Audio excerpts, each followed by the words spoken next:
And just say I'm Vinny.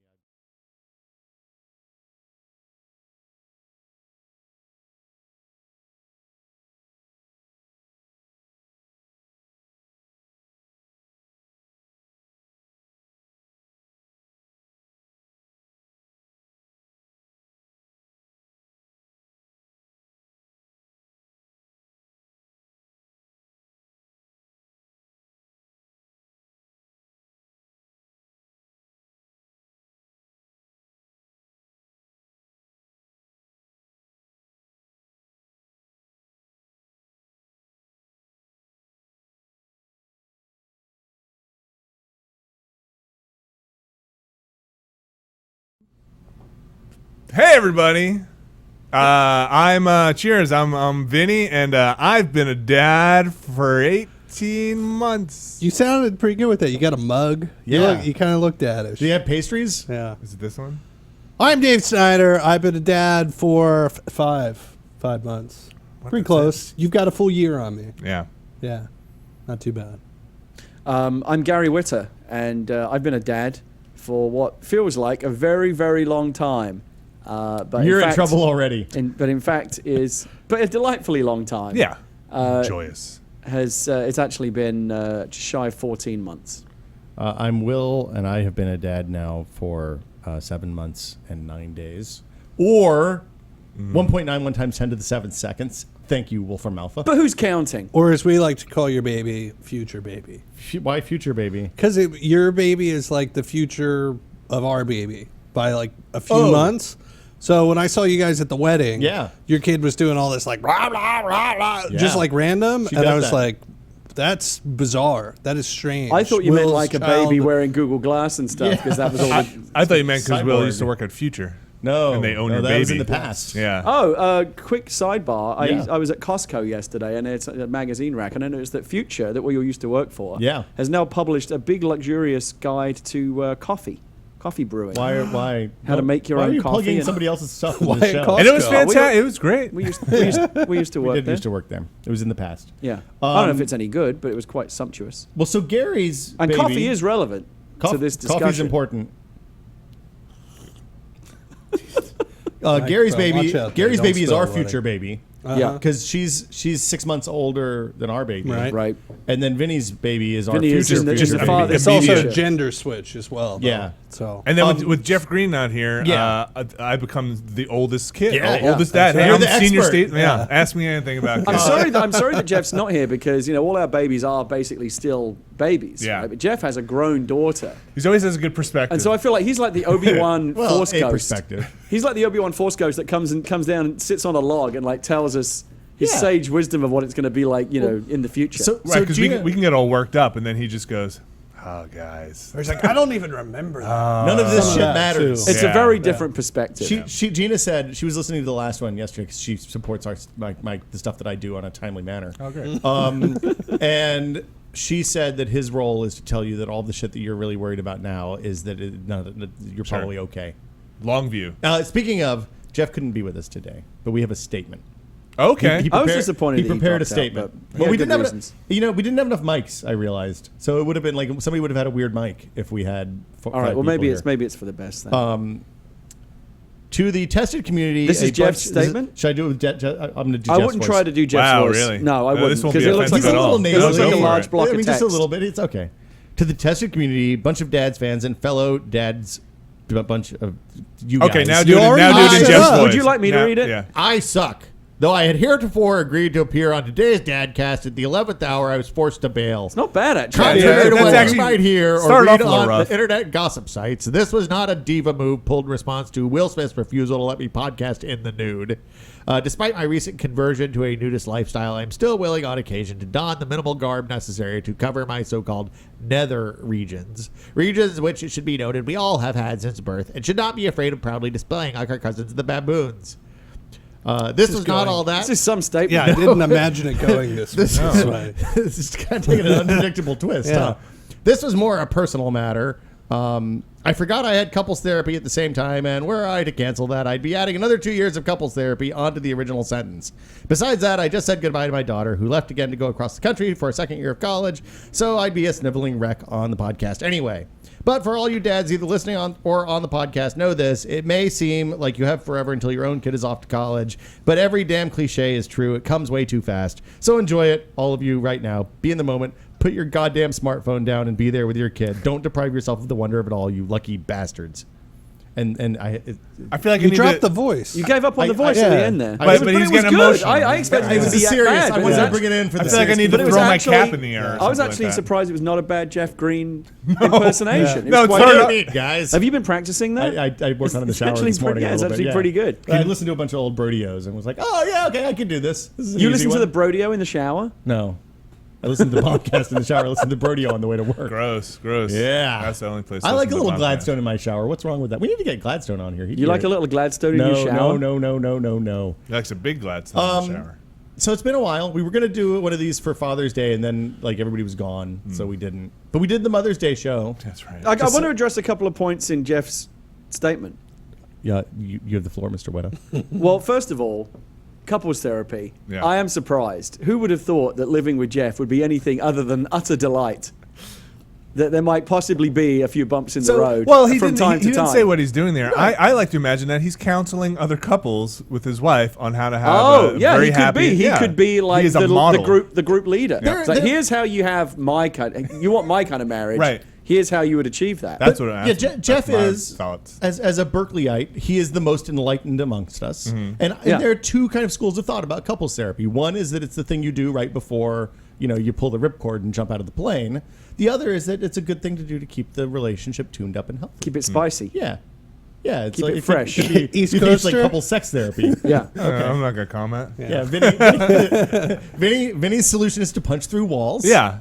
In my house, it was put a hole through a wall or lock yourself in the bedroom. Yeah. It is very amusing to imagine Jeff like in a second career as like an East Bay, Berkeley, new age sex yogi nudist or something. Sex therapist. No shirt and like puka bead kind of sandals. Like remember the couple that used to have on SNL that were like super crunchy and having sex all the time? Yeah.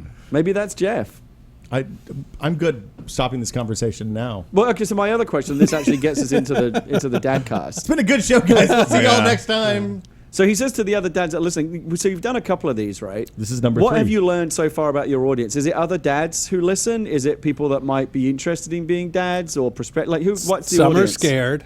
Yeah, there's a lot of fear. There's a lot of like, oh, thank you for telling me not to have a child. I'm 22 years old and I had a vasectomy, so I'm safe now. Scared straight. Other ones are just up and coming, so listening for like potential advice. Yep. Like planning on having. I mean, like they've got a baby on the way, or like they're trying to start a family. Yeah. Okay. So they're coming back to our archive. I feel like I get those every once in a while. This is a gift of all the horrors that I discovered and you discovered and you discovered and you discovered. What a fabulous gift. So Thank you. Has the takeaway for the audience been then to one of discouragement? No, I don't think so. Except because it's easy to do that when you start telling horror stories.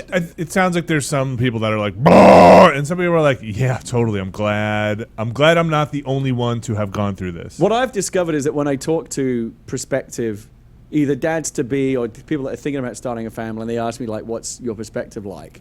And I never intend to, but they always seem to wander off like seeming really bummed out. And I never go, let me tell you about all the horrors. I usually just try to give them, look, here's as I see it, the pros and cons. And there's a lot of good stuff and there's a lot of shit you'll have to deal with as well. But I always seem to like more colorfully illustrate the pitfalls. And so people come away feeling they're more fun to scared. talk about. Yeah.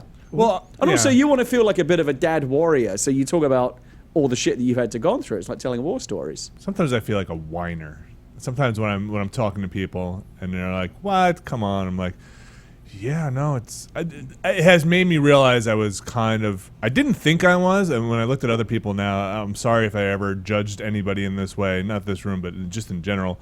I was a selfish man-child."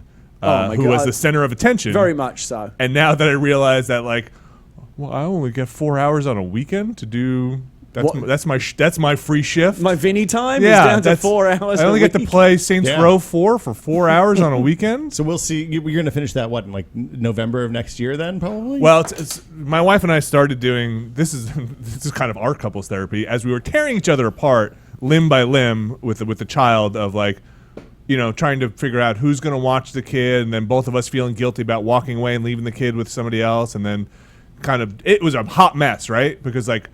She's got shit to do. I've got shit to do.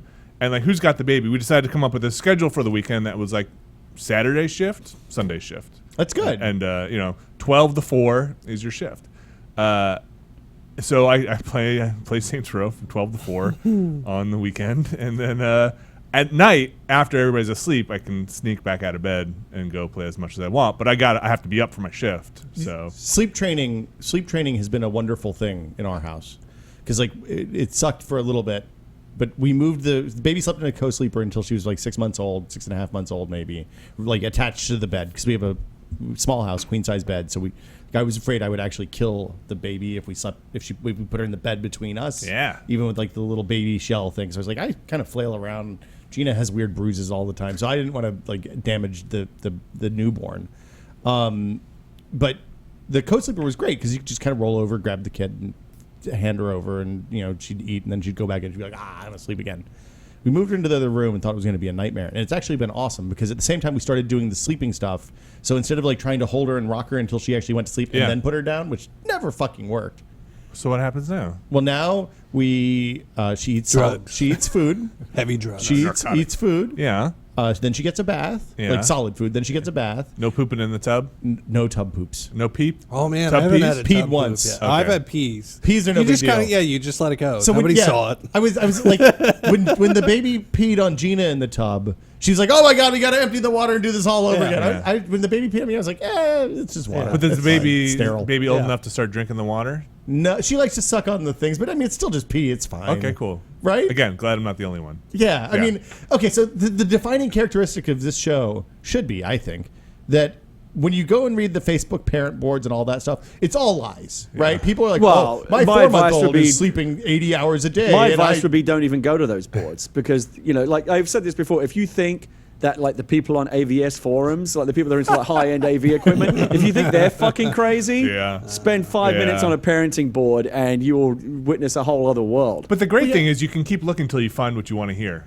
So Yeah, like, that's all you ever go to the internet for. Right. Is just to back up your own. Like, okay. Yeah. Yeah. Okay. There's one guy that says what I said. Yeah, great. Let's do this. This Yahoo Answers post from 2005 totally Yeah, this- solidifies like, It's okay. my rationale. You can tie a kid to a tree for up to 4 hours. There's no punctuation or capital letters, but it's fine. It's fine. Yeah, I learned very quickly to stay away from those boards because everyone's got an opinion and they're all convinced that it's the right way to do it, and you can just get yourself. It's also like in a real lather Yeah. reading that stuff. It's also like a series of one-upsmanship posts where people are just like, my baby is the best baby that's ever. Anyway, we don't It's do that hyper- bullshit here. it's hyper competitive. The baby drinks pee. And there's never any follow up either, right? Because it's always like at the moment somebody's posting on something like, "Oh my God, like the baby's drinking pee from the thing," and I think it's got malaria. And then it's like a bunch of replies. Cholera is the one you would have had. Actually. And then there's never a follow up that was like, "Nah, just everything's fine." Yeah. The crazy trend I've been reading lately is on Hacker News. There have been all these like programmers and stuff who have basically been saying they don't let their kids on their computers until they can navigate through like Unix prompt. What the fuck is wrong with people? And then they move them through like once they understand the basics of how to go through computers, then they start slowly introducing to them to various flavors of Linux. All right. And graphical user interfaces. You're on a and, different give them- internet than me. No, it's just, but it's fascinating. I think reading that's it. a fun story, but I find that highly unlikely that the kid is not reaching for mommy or daddy's cell phone or iPad. Well, they don't have iPads because they're on Hacker News. It's all next to sevens. Or reaching for the kid. I have found that the kids want to do whatever you're doing. So if you're on the computer with a mouse, that kid is. We've brought in decoy DSs, decoy cell phones, That are just decoy not plugged bunches in. of keys, everything to try and get her involved. But she knows what the real item is. She can smell a decoy from the real thing that you have. Yesterday, I was laying on the couch with the baby, and Gina walked by, and the baby started reaching up and out for her. And I was like, "Oh, she wants to be picked up and hugged." because she likes being hugged right now. And I was like, that's amazing. That's great. And then it turns out she was just reaching for the Xbox controller that was on the back of the couch. Oh, yeah. They'll often reach for you, and you'll realize they're actually reaching for the shiny object behind you, and you've been mistaken. So you've mistaken love for greed. So this avarice. She eats. She gets a bath. She nurses. She gets a bottle with some bourbon. Yeah. Just kidding about the bourbon. No. Whiskey. We don't do the bourbon anymore. And then we read Tuesday, which is a great bedtime book. The same book every time? Every time. Holy consistency. Cow. Wow. It's all it's about with Jack Lemmon, right? No, no, it's Walter Matthau. But the story ends with the panda bear going. Spoilers. The story ends with the panda bear going to sleep after having an exciting day out, which is a good close for every day. That's a good point. She gets a different book during the day. Okay, like it's a different book. Sometimes it's Winnie the Pooh. Sometimes if it's you Dr. tell me Seuss. that she's asleep by the time you get to that last board page or whatever is in your book, I will fucking jump across this I'm going to tell table you and punch you. What you do is she's in the sleep sack when she gets the book. I close the curtains after the book's done. I lay her down and give her her security blanket, make sure she has a pacifier jammed in her mouth. Walk away, and she goes right to sleep.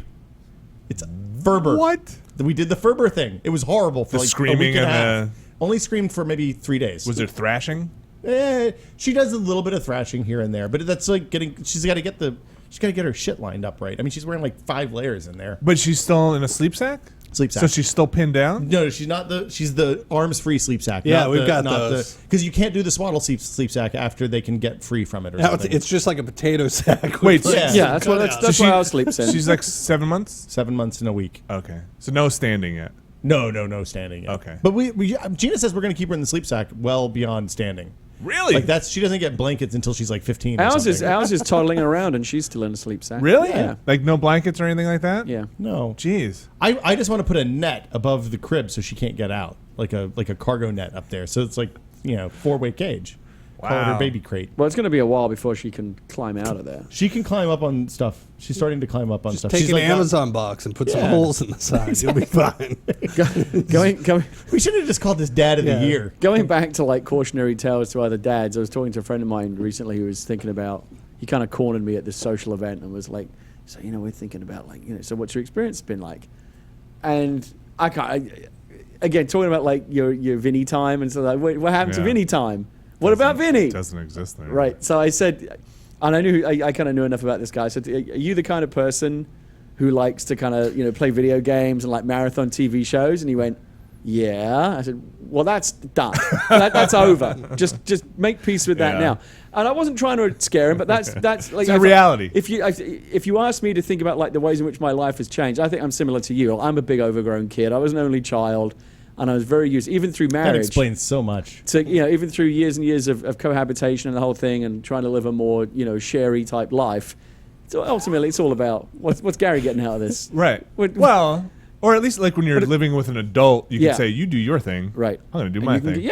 Absolutely. Yeah. And we do that. But once you have a baby, that changes immediately. And it is like Leah and I played through Brothers on Xbox, and Leah was trying to play through because she saw the game was interested, wanted to play through it. And so we tried to extend. Usually, you only have like the hours after the baby goes down. So the baby goes down usually around between 8 and 9, and then you've got maybe 2 or 3 hours before. And sometimes you just say, fuck it, and you go straight to bed because all you want to do is sleep. I've never done that. We went over one time to some friends of ours who had twins to babysit, and we thought they were going out, and we'd open the door just in like their PJs. I was like, I thought you guys were going out. I said, no, we're going to sleep. You're here with for 3 hours with the baby. We're just going to fucking sleep. That's our quality time. And I'm just going to catch up on some sleep. I didn't get that at the time, but now I do. Holy cow. So, like I said, I managed to play Saints Row for a couple of hours. I mean, there's that 2-3 hour window. It's like, this is now just grown-up time. You can kind of pretend the baby doesn't exist. But the old days of like Leah and I talk about this, like, what would be the best thing to do right now? And it's not like go on a world cruise or anything like that. It's like just sit all day in front of the TV and fucking play video games and watch Netflix and just order pizza. That which was the basic, boring Saturday afternoon is now like the holy grail. Yeah. Well, the ordering pizza thing, like I didn't really think about it until we ordered pizza one night after the sleep, because she still wakes up now. And she'll wake up at like 11 and she'll wake up at maybe like 5, probably 3 to 5, somewhere in there. But we fucked up because we ordered pizza one night after she went to sleep. And then it became hey, we got to stop the dog from barking when she hears the pizza car. Because hates the pizza guy. And number 2, we got to make sure the pizza guy doesn't knock on the door. Sure. Or ring Did the you have someone doorbell. camp out on the street? Wait, so she So wakes. I just sat outside like a stalker and waited for the pizza guy to come up. She wakes up through noise. Some noises she's immune to. Like the dog can pretty much bark as much as she wants and doesn't hear that. The guy across the street has a really sweet motorcycle that has like glass pack mufflers on it or something. And when he starts it, it vibrates all the windows in my house. Wow. That wakes her helpful. up pretty much every fucking time. I've stood it with a bucket of sugar in my hand and looked at that fucking motorcycle before and been like, your time's coming, motorcycle. Or you should just wake the baby up and go next to his window. Hey, asshole, this is your problem now. At 2 a.m. and be like, yeah, it's real loud, isn't it? Yeah, that's a it's real a real shame. bummer. Yeah. We don't generally have any problem with the noise stuff. What we do have is from that long trip that we took. Yeah. Right back and forth across the country. Did we talk to you before that? Yes. Yeah. So we got to talk about yeah. that. Yeah, because this is an interesting. But doing that, so we traveled like to the East Coast and back. Yeah, we've done In a that. car and camped. Oh, in a car? And camped the whole way. Oh, wow. So the whole time, and then when we got back, we camped some more because Nicole had some bluegrass stuff. So I think the kids basically spent like 18 days or something in a tent, like all together in the 5 months. That's a substantial portion of her life at this point. Yeah. No, it's pretty good. She's The 2 steps away percentage. from being Yeah. gypsy. So like the funny part though is that she'll mostly go to sleep. She's like once she's out, she's out. Like Yeah. you can make as much noise as you want. You can put it in her crowded room, but motion kind of helps a lot. The food helps too. Yeah. But it's mostly like you can put her in a car. Like when she's in a car now, just gone. Really? Like Yeah. immediately? Yeah, because that's Well, a lot of the what time, she that's did. the only solution. You know, Yeah. there have been times in our daughter's earlier life when she would scream and cry and nothing would comfort her. And, you know, other parents I know have done this. You consider putting them in the car seat and just driving them around because that's the only thing that will reliably get them That off. to never sleep. worked for us. I've done that. Yeah, that never. Yeah. He hated being. He doesn't like the car seat. Oh, right? God. He doesn't like being restrained. He's just. You can't hold him down. Can't hold him back. It's free. So Yeah. Free it's soul. 3 girls and a boy, right? Because Yeah. we all have girls. Yep. I think that's a like. I don't have any kind of point of reference here, but I feel like that's a difference because Just anecdotal evidence right here. talking to like Darren about their son, he doesn't like being restrained. No. Can't hold him down. Yeah, when you guys talk about all this, like, just put her in a car seat, just put her down to go to sleep, just makes me feel like I've got like demon child or something. Vinny, when I put her down, she reaches out her arms for one more hug. See, but now when I put Max down, he just starts screaming and slapping faces at this That point. seems right. Hitting. She likes grabbing Wow. glasses. Like Yeah. I'm pretty sure I'm going to lose a pair of glasses at some point. 'Cause she likes to grab 2 hands and just start twisting because they move in interesting ways. Yeah, glasses are bad. Yeah. So wait, so is your daughter a good sleeper? Like goes down. For the most part, she started teething a little bit, so she basically just has a fussy period. So between 5:30 and 8:30, most nights she'll be a little cranky. Have you haven't started when you start solids, that went away for us. Yeah, we haven't started doing. Are you that in the stuff. drool phase then? Yes. Yeah. We are. Oh, baby drool. Super drooly. So drool. Super spit uppy. Any drool rashes? No drool rashes. Gotta No, keep that she's- shit wiped off, man. Yeah. She's all right, but there's like constant towels around, and then like you make that bad mistake where you're like, "Does this towel smell right?" And then you like will smell it, and it will smell like the most putrid thing, and you've Ew. been wiping it on your kid. That's fine. She spit up on it like a billion times, Building immune drool, system. all kinds of stuff. Yeah, it's good for him. Yeah, no, sure. I The dog loves it. The dog will just take. Oh, yeah. Yeah, it's like anything that's been spit up anywhere, our dog will immediately just jump and want to lick it and eat it. I mean, Chloe eats gross. dog vomit, so baby vomit is a real It's a novelty treat, for yeah. her. It's like Yeah, this it's is like foreign food. It's like veal or something, Yeah. luxury vomit.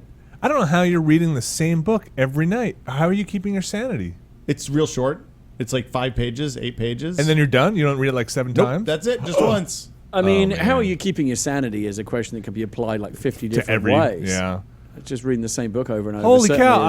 is- We've got a bookshelf that's probably like 25 deep at this point. And I'm Yeah. already just like when he's like, because he'll pick out books now and be like, book. And like, be like, all right, you want to go pick a book? Yeah. And he'll pick out a book.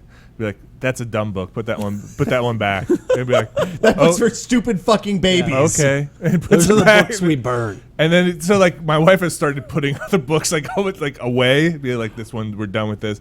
We're done with this. And a book. Okay, so the secret of Tuesday. But kids, of course, love repetition in the same way that adults Holy hate cow. it. Firefighter Frank. I know every word to Firefighter Frank. It used to baffle me. A couple of things that I learned long before I had kids that taught me about this. One was if you ever watched Teletubbies when you was a kid. Years ago when I was in England, when Teletubbies when you were first, 26. Yeah, when I was 26 and I was watching Teletubbies as my main form of entertainment. They would often do like a live action film clip. Like they'd just show something simple like bread being made in a factory or something, and it would be like a 5-minute clip. And it was interesting enough, and then the clip would end, and the Teletubbies would go, again, and they would show the whole 5-minute clip through again. I didn't understand what I actually thought it was some kind of glitch or something, but you realize that's what kids want. They just want to repeat. And then the other thing I noticed is that I was at a friend's house one time, and they were watching a Charlie Brown Christmas DVD. Yeah. And on the menu, there's a special extra button. You know, it's like play, special features or whatever, and there's one that just says loop. So you can set it to just endlessly keep repeating itself because that's what kids will do. They'll sit in front of the TV and watch the same Charlie Brown or whatever kids movie 10 times in a row and never get bored of it. I think the familiarity Goonies is comforting. Is that what you're... That's what you could watch over and over? Oh, yeah. Every time. Yeah. Well, we started putting Max on a week. He gets a TV on the weekends, right? He gets Sesame Street at night now, but now he gets TV on the weekends. Is he really stoked about it? He doesn't quite understand the concept of weekends. Okay. But Daddy's home. yeah. Here, go sit in front of the TV. Help out your old man, Max. Go get me a beer from the fridge. Gotta play Saints Row 4. Yeah, go watch this. But he watches Cars. Yeah, the movie. Which is pretty much crack for little boys. Yeah. I suspect probably for little girls when they get old enough. Like, everybody I had talked to before I had a kid was like, my kid just watches Cars constantly. So at some point when Max, we were like, we need to find something for him to watch on the weekend. We need a break. We tried stuff, and then it was like, put on Cars, and that was it. It was like magic spell. He sits on the couch, and he sits there and watches it. And I think last Saturday, I was taking my shift, and I was off doing something. And it was like 4 hours later, and my wife was just passed out on the couch next to my son, and Cars was on like its third run. And he was still just like sitting there. It's funny, isn't it? 'Cause it's funny how Cars 2 is violent. Really? We don't watch Cars 2. Like even the worst. Cars die in I think Cars most 2. people would agree that Cars is probably the weakest of the Pixar Yeah. films. And all, I mean, and even that, even saying that, it's better than most animated movies. It's just not as good by Pixar standards. Come on, but it's funny how as with a adults, chance of meatballs. most adults love that Pixar one. movies It's as much good. as kids do. But it's funny how Cars, which adults like the least, seems to be one that kids love the most. I don't know if it's just because it's Cars It's or it's the talking one cars. that seems the most, is in some way the most like infantile. I don't know. So at this point, I think I've watched Cars more than the people who made Cars. So I have a. You're an expert. I'm pretty much an expert. I'm Cars. going to write a thesis on Cars. Cars expert Vinny Caravella. It's very colorful. There's no real villain in Cars. There's no bad. There's no witch. There's no bad guy at all. Right. Really. There's a It's kind not of threatening. a meaner car. It's not threatening at all. Right. There's constant motion without a lot of just exposition and dialogue. Yeah. Because they're fucking cars. They And just kids- drive around. and kids just like Cars. They just want to see the stuff, cars wheeling around. Because we tried watching some other movies, like I tried putting on other Pixar movies You that should I put like. Finding Nemo on next time he starts crying. It's terrifying. Yeah, it's scary as hell. It's super It scared terrifying. me, and I was 30. And there's a lot of just fish sitting in the water, sitting there We'll talking. We'll come back to that, by the way. That big shark in Finding Oh, Nemo? yeah. It's super terrifying. And they just sit and they talk. And they're But talking. he's an Australian shark. Nobody can be afraid of Australians. He gets up and he hits the TV receiver. He goes, no, no, no. And he just hits the TV receiver until... Wow, really? Yeah. Wow. Which is good because you can communicate that he doesn't want it. But So you haven't watched I've often- Monsters Inc. or Toy Story or anything like that, I guess, I right? tried. Watership Down. I've often thought that Secret of Nim. Mad Max. Dark Crystal. I've often thought that for all the genius that we talk about when we talk about Pixar storytelling, and there is a lot of genius involved. I mean, they're brilliant at what they do. There's no question. But I always felt sometimes that on kind of a cynical level, that it started at the very, very base level of John Lasseter just sitting down and going, right, what do kids really like? They like toys. reduce They this. like cars. Oh, yeah. They like fish. They like insects. They like superheroes. Yeah. And they just went boom, boom, boom, and they just hit all the shit that kids love. Somebody write me a story about cars. Right. Yeah. Write me a story about dead moms. Wait, no. Wait. Yeah, okay. We can make this yeah, work. we can do it. Get Ellen. She's good. We don't let our baby watch TV. We didn't until a year and a half, so pretty recent. It's only been like a couple months. If we don't turn the TV off in her presence, we just aim her the other way, and she's not real mobile. Yeah, Ours hasn't actually shown a that's what we've tremendous. been doing. Yeah. We tried to do the same. We tried to limit the TV. My parents just put me in front of the TV, and I turned out all right, Yeah, I suppose. So I'm kind of like Made more, a career out of it. Yeah, I'm a little bit more liberal about it. But as a couple, as a parenting couple, we try to limit it. But and honestly, she's not that. She hasn't found any. She likes Caillou and everything. It's everything we put that on to soothe her. But she's not like, as soon as the TV's on, that's all she wants to look at. But Right. like iPads and things like that, that's a whole different situation. And can she navigate an iPad pretty fluently? Oh at yeah, this point? she was doing shit on my iPad yesterday, like hacker shit that I didn't even know you could do. Setting the volume and because she just does this and just through like Infinite Monkeys type style of trying everything. I was like, holy shit, what did you just do? I didn't even know you could do that. I cracked it. I got a jailbroke iPad. Really want to get It's some- like here's iOS 7. Did you know you could get that? I was like, what the So fuck? you started in a Unix prompt. Yeah. In the beginning, there was the command line. Do you think you'll last with the screen? I don't know. Because you've said before that she's in love with screens. Yeah, I mean, she is. So the turnaround, I've done the turnaround. It's one of these.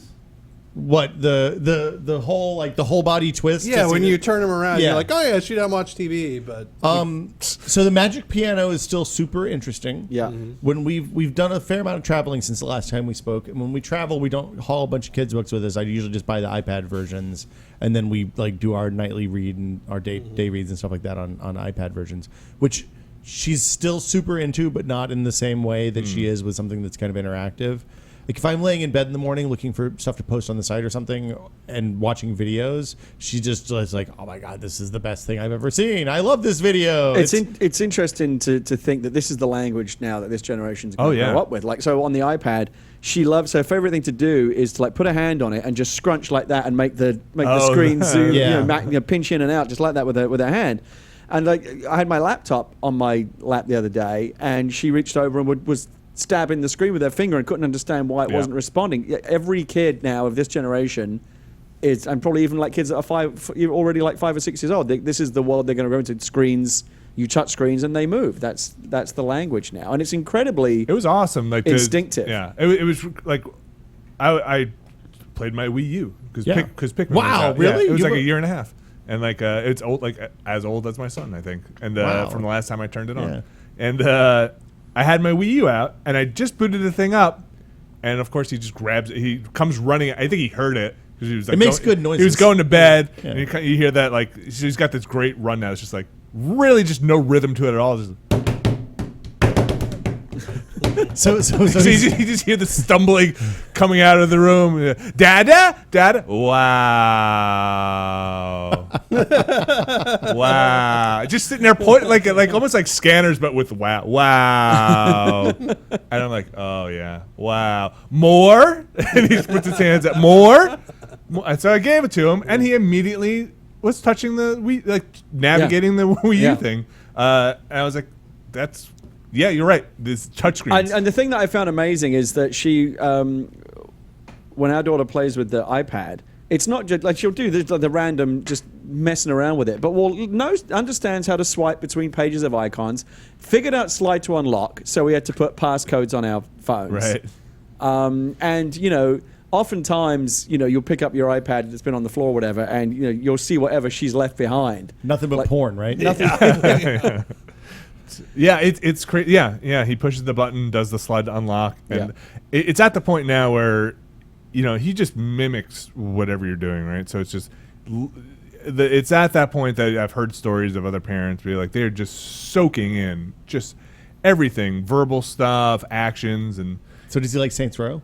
That's something I try to play when he's This in is another a room. daddy game. That's an earmuffs game. I want to go back to Cars though. When you talk about Max, so Cars, he's seen Cars many, many times and loves Billions it. times. Has that yet translated into a desire for Cars merchandise? Because that's obviously the point of those movies. So yeah, I've actually been. Gary's doing market research Yeah, over here. so I was a Transformers G.I. Joe kid and all that stuff, right? So that for me, so I was immediately like let's shortcut this. I'm gonna go buy him a Mater car or whatever the tow truck, right? And I'm gonna be a cool dad, and I'm gonna go get it.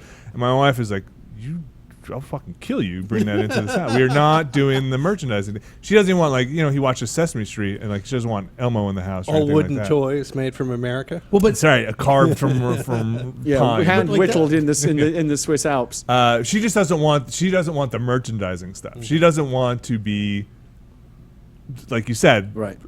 She doesn't want the trick to work. I'd be fine if my daughter loved cars, but I would want to prolong the knowledge that. I would want to delay the knowledge that there's a whole world of toys out there for as long as I possibly could. At least the car stuff is relatively innocuous. I mean, the princess bullshit that Disney pushes on little girls is A, super expensive, and B, really kind of fucked up if you think about it a little bit. Because it's all like, well, every little girl should be a princess and get dressed up in all the things. I don't think you have to think about it. A little bit. I think it's pretty obvious. There's more. Yeah. It's like, fuck you, no. No. I think it's right out there. It's pretty. It's fucked up. And like the thing is, we've had to have the grandparent talks with no, it's not little. It's fine now because she's a baby. She doesn't have any fucking idea. But in 2 years, if they're calling her princess and stuff like that, then it's going to cause a world of fucking hassle for me. And it's not just Disney. I mean, it's the whole culture. When we were shopping for baby clothes, we would go to Baby Gap, and Leah would get rage face because she would go, you walk in there and you see the pink stuff's there and the blue stuff's there, and the gender stuff why is all the girl very stuff clearly always on the left. I don't know, but you Always go and on all the gear stuff is it's diva in sprinkle, in sequins. Daddy's little bitch. Yeah, it's all just horrible. And so what'd you do because you were obviously giving them as gifts? That always happens. You always end up getting tons of clothes. I don't think we ever got anything that was like that was so egregious that we just threw away or donated or whatever. No daddy's princess stuff. No, there wasn't anything like that. There's been a few things that were just cute that we just got anyways. Sometimes it's nice to have that. We got some Daddy Loves Me and stuff like that, which is okay, but not any number one princess or any of that stuff. But yeah, does any of the clothing say a princess on it? I don't think so. Yeah. If it is, I haven't seen it. We got it because we tried to avoid it, and then of course, New Jersey and Maryland family, most of the clothes Baby's first most of the clothes that we bought for our daughter were kind of gender neutral colors, like grays and yellows and some pink and blue. But you mix it all up, and it all just becomes a range of colors, as opposed to saying, well, you're a boy, you should wear blue, or you're a girl, you should wear pink. But once you got out of the newborn stuff, it got a lot harder because it seems like there's a window with newborn where they have to accommodate people who don't know what gender the kid's going to be, and then it's pale yellow. Yeah, yellow and green and brown. And then after that, it was fucking Pink City for a while, and now we're kind of getting into the age where the boy clothes don't all look super boy, so we just dress her in boy clothes. It's weird. I mean, there's still a part of me that is, I'm 40 years old, and so there's as much as I'm very with it, as clearly everyone is able to tell. There's still a part of me that is still somewhat unreconstructed, and it's with a girl. It's easy. If my daughter goes into Target one day and sees G.I. Joe or Batman and wants that, she's fucking getting it. That's awesome. But I remember Leah at the time when she was pregnant asking me if we have a boy and he wants a Barbie doll, are you going to be okay with that? And clearly the right answer is yes, of course. Why not? He should explore all sides. But there was a part of me that was kind of, really? But the reality is it would be fine. But there was still a little part of me that was really? Boys playing with Barbie dolls? There's a little caveman part of me that still thinks that's kind of odd. Well, yeah, I've taken my son through, we've been in a Target or something, walk through the toy aisle, and I have done that just had that first little caveman reaction. Well, no, just intentionally walk the cart through the Barbie aisle to be I want to be a cool hip modern dad, and be if you show any interest in this, I will get you. I'm walking slowly through it. And sociology. I'll get you experiments. Did you feel like that was coming from a place of you really wanted to do that, or feeling like society is telling you that you should probably be doing this? I think both. And you should be open to all things. I think it's a little of both. I think it was. I feel like I should do this. I want to do this, and I want to be. I think I wanted to force myself to be as open-minded as possible, right? And I genuinely wanted to be this is cool. This is wait like that, overdoing it too much. Do you want this? Do you want this Barbie? Do you want it? Because it'll be cool. But then there was nothing, no reaction. Turned the aisle, went down the trucks and cars aisle. Yeah. More help, more help. I think what you did was the right way. Is not editorialize it or curate it at all. Just take the kid down every single aisle, and all aisles are created equal, whether it be the pink aisle feminine or the hygiene Batman product aisle. aisle. I can't even understand how we're talking about like modern consumerism with children. It's weird. How's the poop going, Dave? Are you into solid poops yet? They're not solid. Yeah. They're kind of in the middle. We did throw away a onesie because the blowout was too big. Oh, really? Oh, yeah. You said to incinerate it? No, just like it's not worth it. Okay. We've had quite a few where we've been out at the mall. And there's been, a trip to Children's Place or Baby Gap to buy a whole other outfit because this one's burned. It's been this is gone. So, and you usually have a spare outfit with you in the stroller or whatever for when that might happen. I remember on a couple of occasions for whatever reason we didn't, and you're at a mall, so you're like, sometimes you forget to reload. Like you stay there. You hold on to that thing, and I'll go to the baby store and bring back like a new onesie. Can we tear the tags off it and put it right on? Can we talk about diaper strategy? Because sure, my wife is doing a lot of diaper research on a day-to-day basis to the point that we always have probably 3 or 4 varieties of diaper at any given time to see. Like brands? Yeah, brands. And even sub-brands inside the brands to see which ones are, like we have going out diapers.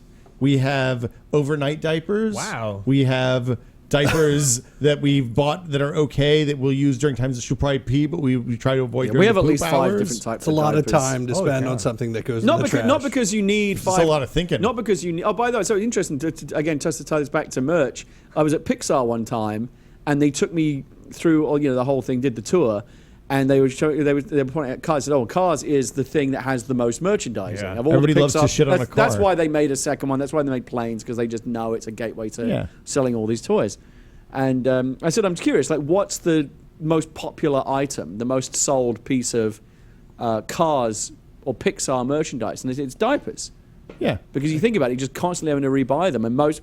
Well, I can't remember if it's Huggies or Pampers. I think it's Huggies they have the deal with. Huggies is a deal but with like, Disney. there's Disney characters all over them. Oh, wow. Yeah. And so that's the number one most popular piece of Disney Mickey and Pixar Minnie, Winnie the merchandise. Pooh, the whole thing. I think Winnie the Pooh is a good But we've fit tried lots for of different diapers over the years. You have lots of different criteria about ecological friendliness and price and all that kind of stuff. At the end of the day, all you really care about is what is going to contain the what keeps situation. the shit in. Yeah. I What think is I must not have going to leak, what is not going to create I also blowouts. care about, can I see that line through a onesie? Let's see I the want line. I want like quick action. Take an I wanna get X-Acto through knife it. and like you just see the. You need a wanna see window the and P a line? crotchless onesie? Yeah. We don't even Gross. look at that line. Was a godsend in the first 6 months, but we don't even look at that anymore. Yeah, the line doesn't matter anymore. You just assume that after a few hours it's going to have to be You're changed. telling me that the line Because fails to be a reckoning force. Because the thing in my is, life? You're just not going to need it. At this point, we changed the diaper because of poop, and on a basic schedule for pee. But basically, her reaction now is the moment she gets the diaper on, she pees. So the line is valueless. Wait, do you just have to change the diaper again? You just No, we just fucking leave it. It'll be fine.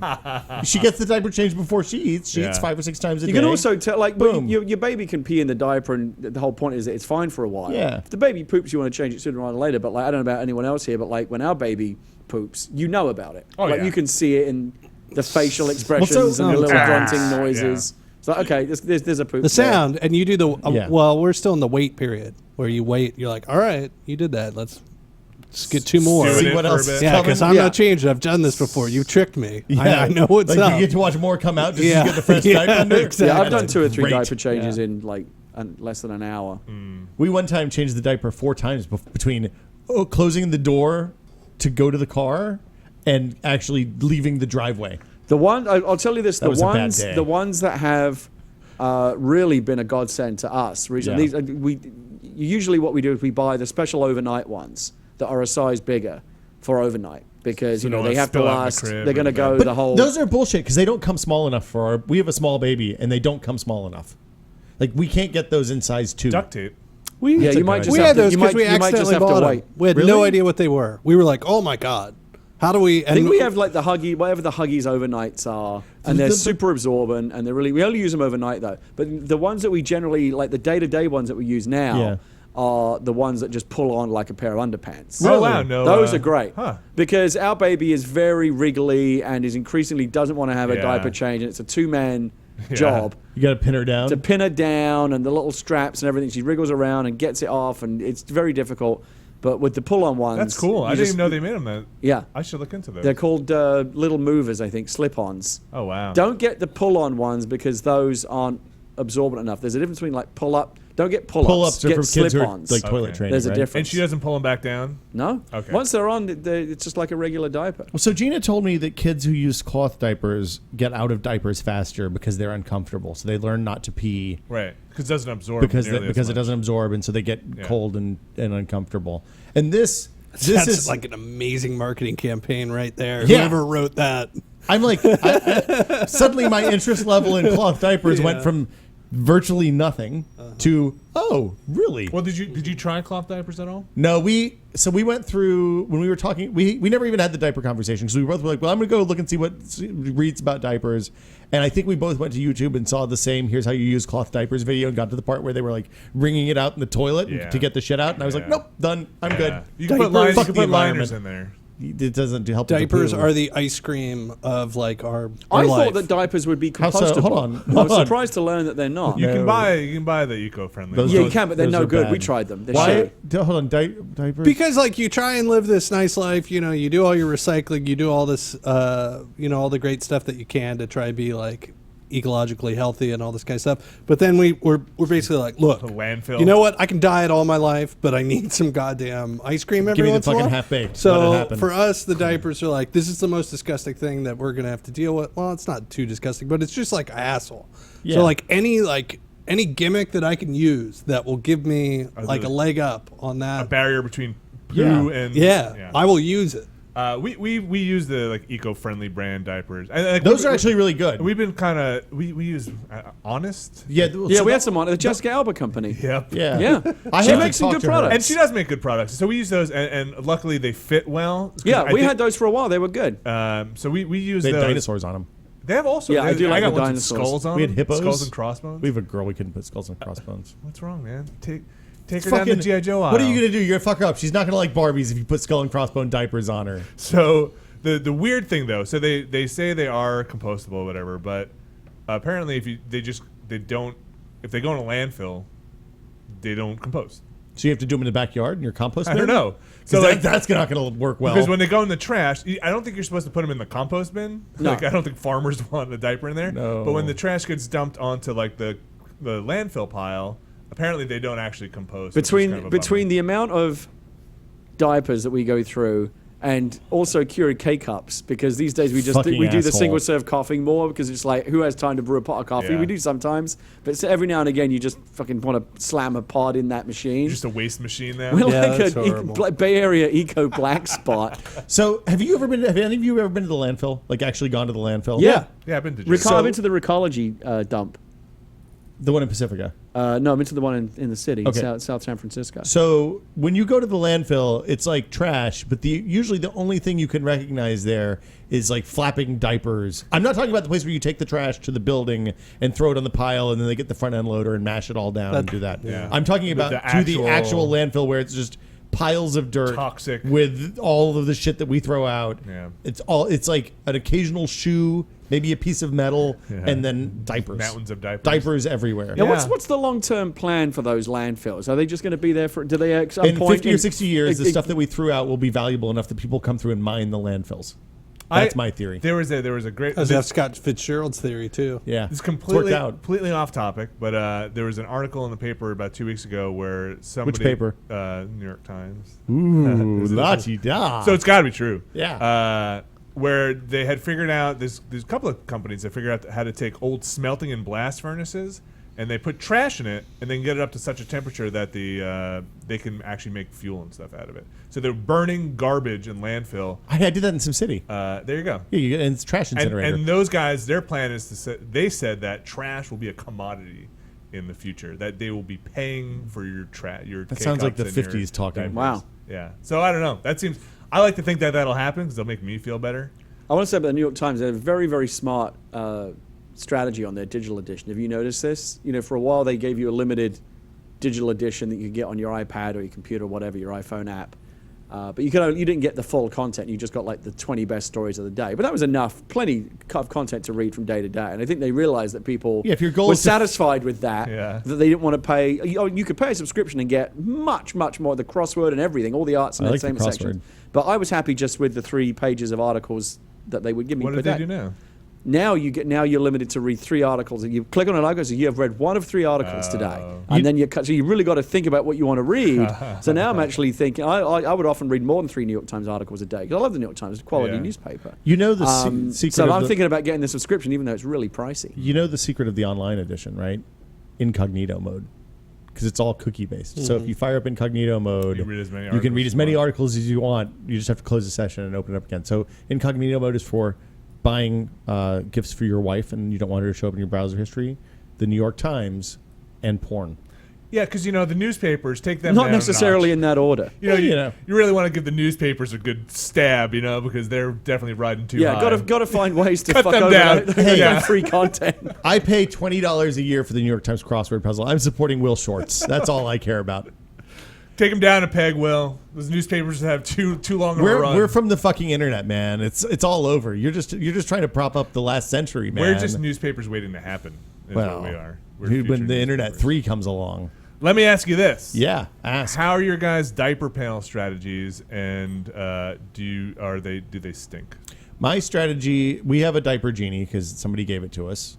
Like Diaper Genie TM? The Diaper Genie brand, it's the elite. Yeah, it's official the nice one, the tall one. Yeah. Which sucks at pretty much everything except for actually eating the diaper. It's good at that. Yeah. And it has like a double gasket thing, so the smell. And there's doesn't like get baking out. soda and shit in there, right? To kind of eat. They're supposed to eat the maybe in the bags, in the liners. The smell.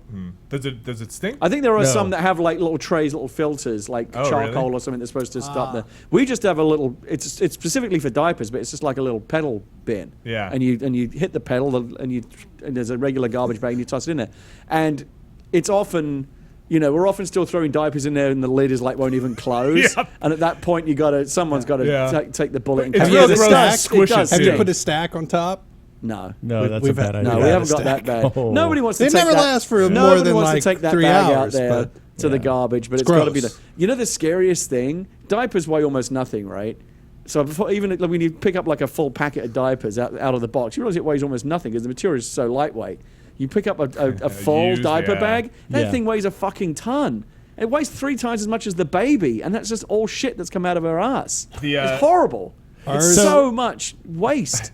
So our diaper pail had gotten, and this was very early. I had no idea about how to use the diaper pail or anything. And we had one of those lid ones where it's also got like the sealable, airtight thing on it. So I keep throwing stuff in there, you keep throwing it in, and you're like, I guess it's full. And I open it up to try and take it out.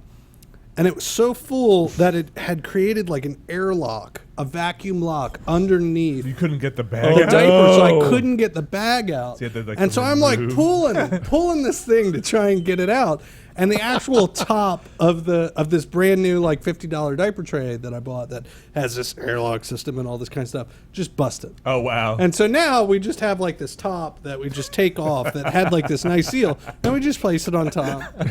Which is why we now end up in stack situations because we're entirely worried that we are overfilling it and are going to run into this situation. I wish it was just like a chute. Just by the changing table. Pneumatic tubes, just gone. like sending it just through. gone. Yeah, that's the Hyperloop. Right. Yeah. Thanks, Elon. When I take the bag out, it's usually pretty good in the diaper pail, and then once I take the bag out, I start to get a whiff, and then it's like holding it out. You hold your nose, hit the trash can, and then it's the. Poof! Yeah. Like, oh God! Drop that diaper bomb. So the nice thing about the Diaper Genie, if there's one thing that's really gross about the Genie, one thing is really nice. The gross thing is that because it's sealed, it gets warm in there from decomposition. Wow. And there's like condensation on the inside of the bag. So the bag is basically like it's a tube. It's not an actual bag. You tie the bottom off, and then when you need to put the new one in, you just cut the top, and you tie the top and tie the bottom and put it back in. But like it's always a little damp in there, and it kind of you don't want to touch the inside of the bag. Yeah, I don't know.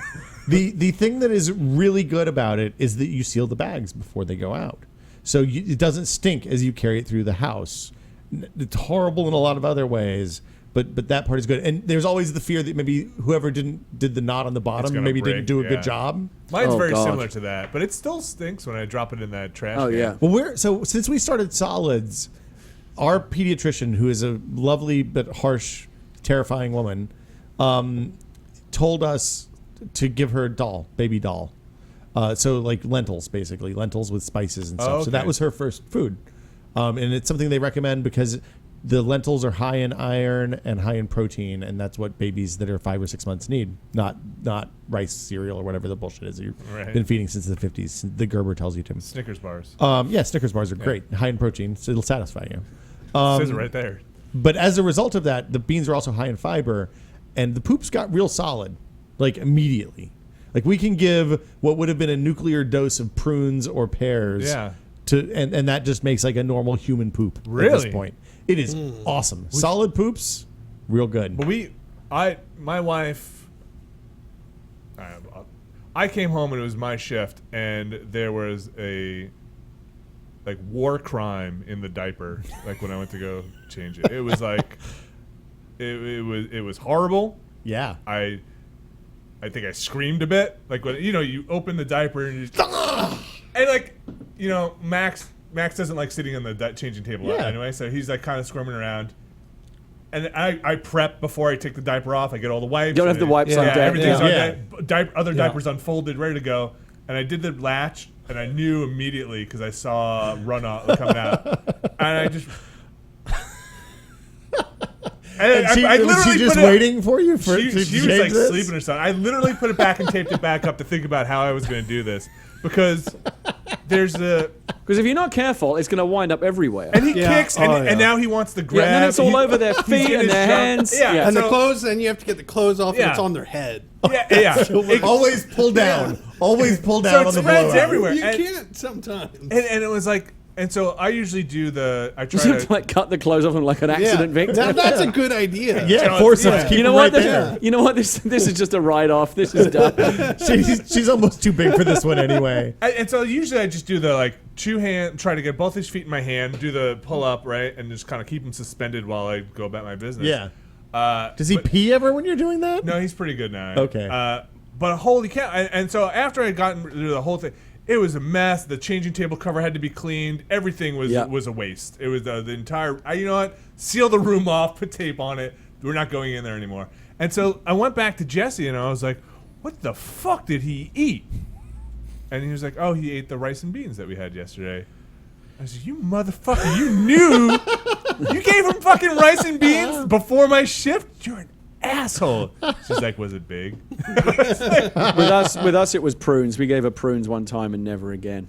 It's like never again. It's amazing how much can process through. And you feel like after a year, 18 months, whatever it is, you feel like you've seen it all. But still, every now and again, there'll be one where you go, "Oh my God!" Like it really is like the 3 Men and a Baby, like over the top reaction.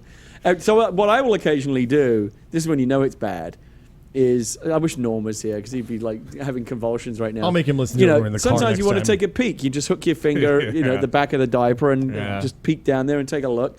When you do that and your finger comes out covered in shit, that's when you know there's a lot of shit involved. All right, have you guys ever played Dirty Diaper Dumb for your significant other to be like?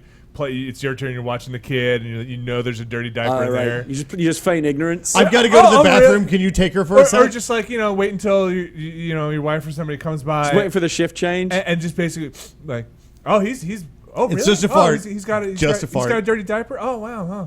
I've done a pass off, but I've given with knowledge. I think she might have. Gina's getting a little bit of a complex because she doesn't shit on my detail ever. Like pretty much half the mornings I'll get her, half the morning Gina will get her the other half. The mornings that Gina gets her, inevitably there's shit in the diaper. The mornings that I get her, totally clear. So I probably changed one poopy diaper in the last 3 weeks. It's because she loves you better, Will. I think so. That's what I say. We have a contract. Despite pooping for your wife, right? She poops. She doesn't poop for me. I think ours is fairly 50-50. Yeah. I think it works out about right. I've changed more than one poopy diaper, but it's like the ratio is way off on poop to not poop diapers. I just don't. I mean, who enjoys that process, right? But I've definitely gotten over it's the kicking. It's when you notice the first bit of poop has made it outside of the quarantine zone on the kid, where it's like, you got shit on your hand. Well, one of the things that I learned really early on is when you put the diaper on, you really got to check those ruffles to make sure that they're like the properly. gussets. Yeah. And you got to get it moved away because the kid's legs will just like hook it. And then just be right in the center of it. If you look at if you look at changing table design, the one big mistake is that none of them have like a loading area for like it's always below or someplace that you like. I need like a sterile zone that's off to the right or the left. You know what you need is like one of those. I can put the shit diaper on. You need one of so those that cabinets it's out of reach. where like your hands just go through into the gloves. You know, Oh, when so your you're hands just like working. radioactive This is what you're talking material. about. That's what you need. Yeah, it's outbreak monkeys. Yeah, that's what you need. Yeah. Maybe it's like- Ross's monkey from Friends. Because we've had, I mean, capuchin. as the baby gets older, the poops become more solid, and they're more like little grown-up turds. Those little are the miniature best. turds. But they're Those pancaked and they're you have little pebbles. Sometimes we have little cocoa pebbles, I call them. Sometimes you have like just like a sausage patty. Yeah. And it's kind of like wedged into the bum crease there. But every now and again, we do get the one where it's like not only are the clothes going to have to be ritually burned, and like a priest is going to have to come and like pour holy water on the site where the clothes were buried, but like it's a full bath. Yeah. It's just the whole. Yeah. It is kind of like clean. it is kind of like one of those showers they make you take after you may have been exposed to radiation. Yeah. There's like people with bunny suits hosing you off. And there's nothing quite like having that naked baby with the diaper, and you're just finishing up. You got like a semi-warm diaper in your hand, and the diaper pail is full. Yeah. Somebody didn't empty the diaper pail, and you now have that. And it's tempting to like just shove it down. That squish when you smush it. no, in is the never worst. put a stick Don't- to just that never put. smush. They should give you like a plunger, like a thing where you just No, jam it there's a down reason bit they more. don't do that. Look, but you get used to it. Well, when we did all the car trips, But that's how you end up in Dave's situation where it but vacuums in. I think it's because we got used to it with all the car stuff. Like there were diapers everywhere in the car. Like you're Like probably dirty still diapers? finding them, right? A little bit. But what we do is we'd have the doggy bags. Like Yeah. that was our great way to do it. We'd have The the baking doggy soda bags ones that and then smell you'd- nice.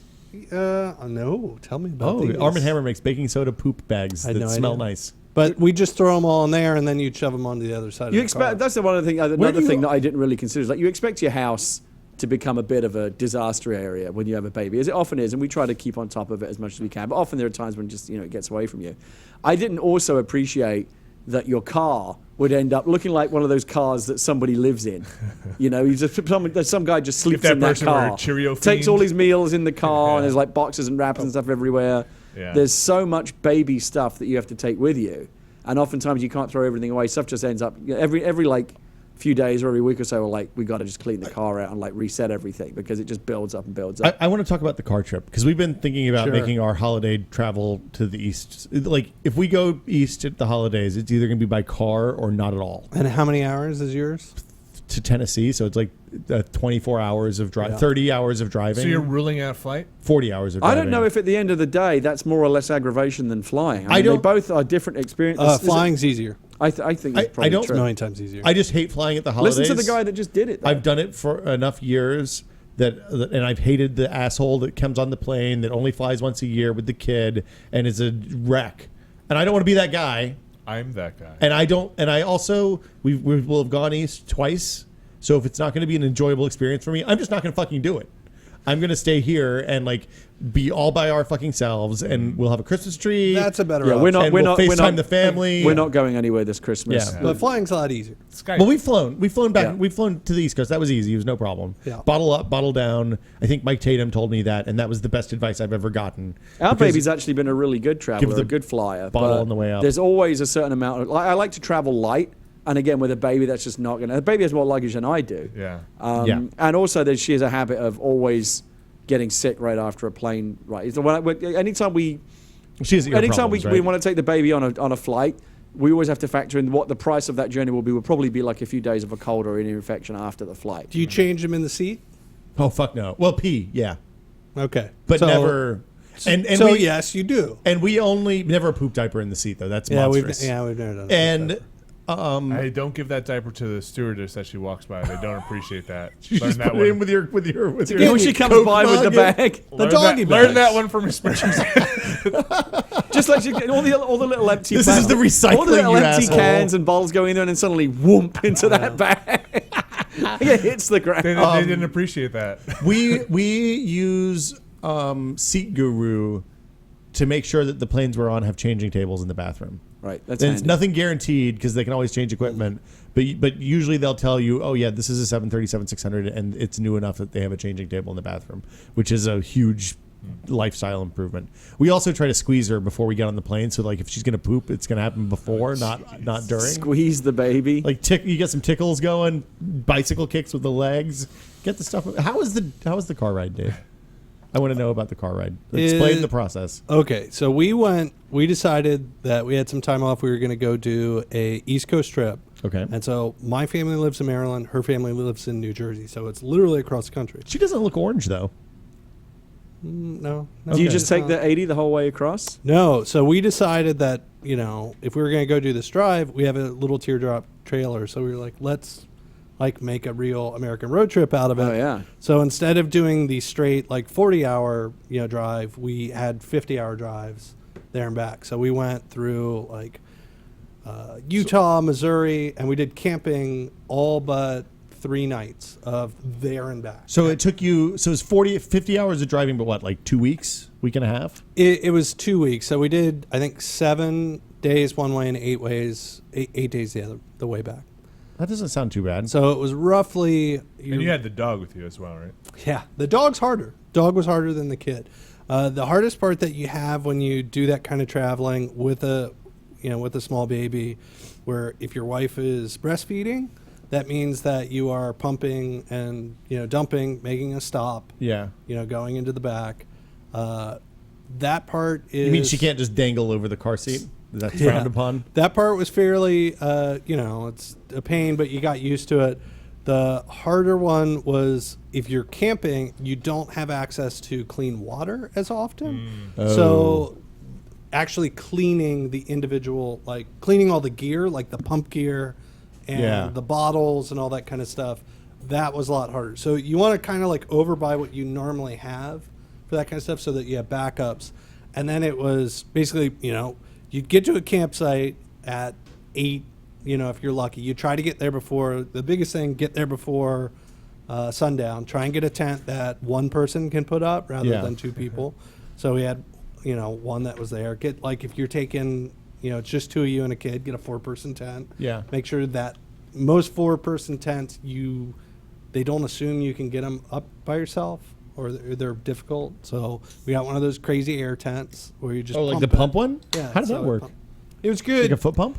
It lasted the whole time. No, it was like a bicycle pump. Okay. And it lasted the whole time. And then when we got back and we went camping, it busted. Oh. But I'm going to go back and buy another one. You can get a little electric pump that will just go right into your car outlet. It wasn't that hard. No, it's like it's it not that wasn't much like air, a right? mattress. Yeah, there's not that much in it. It's just these air poles that are probably about that thick. You go through and it's up About easy. an inch and a half for the audio only, listeners. Yeah, the only bad part is you couldn't. They don't hold up in wind as well, so you have to kind of stake them out a little bit more than you would. Like a dome. but there's no You messing do it- around with poles or anything. There's No, just none. And the best part is they go down in half a second, and then you Oh, just that's nice. roll it That up. sounds good. Throw in a big bag. They're bigger, so you have a 2 foot by 1.5 foot little pack there. Yeah. That's bigger. so there than- wasn't any point on this whole journey you were like, oh, No, there this is- were. we've had it. No, we went. We saw all big American places. We did national park stuff. We were in Arches. We were in Rushmore, and then we were about 3 hours from Yosemite, or not Yosemite, Yellowstone on the way back in Wyoming. And we're like, oh, let's go. We're 3 hours away, and that was far enough. We had been done. We were on the way back. Like, let's just go home. Yeah. And you need to give yourself, even if you're camping kind of the whole way, you need to give yourself a hotel break at least once on the trip. Sleep in a bed. Be in the boring place, like in Kansas. Kansas was pretty boring. It's, just straight drives. Sorry, Kansas. Well, there just wasn't a lot of camping stuff. I'm sure there's great camping stuff, but not off the highway. You get in a corn maze and camp in the middle of the corn maze. Is that Kansas or Iowa? I think both. Okay. Yeah. So, but it was cool. You have these cool moments where you're sitting there, where you come out of your tent with your baby, who's got, the socks over her hands because it's cold at night. Yeah. And you break her out and you're like, look, they're bison. right next And to the your baby's just like, campground. where's a boob? Yeah, exactly. Yeah. But She knows what's up. it was a lot of fun. So I would, they're pretty durable. People did these things way before we had all these fancy sort of inventions. So you could do it.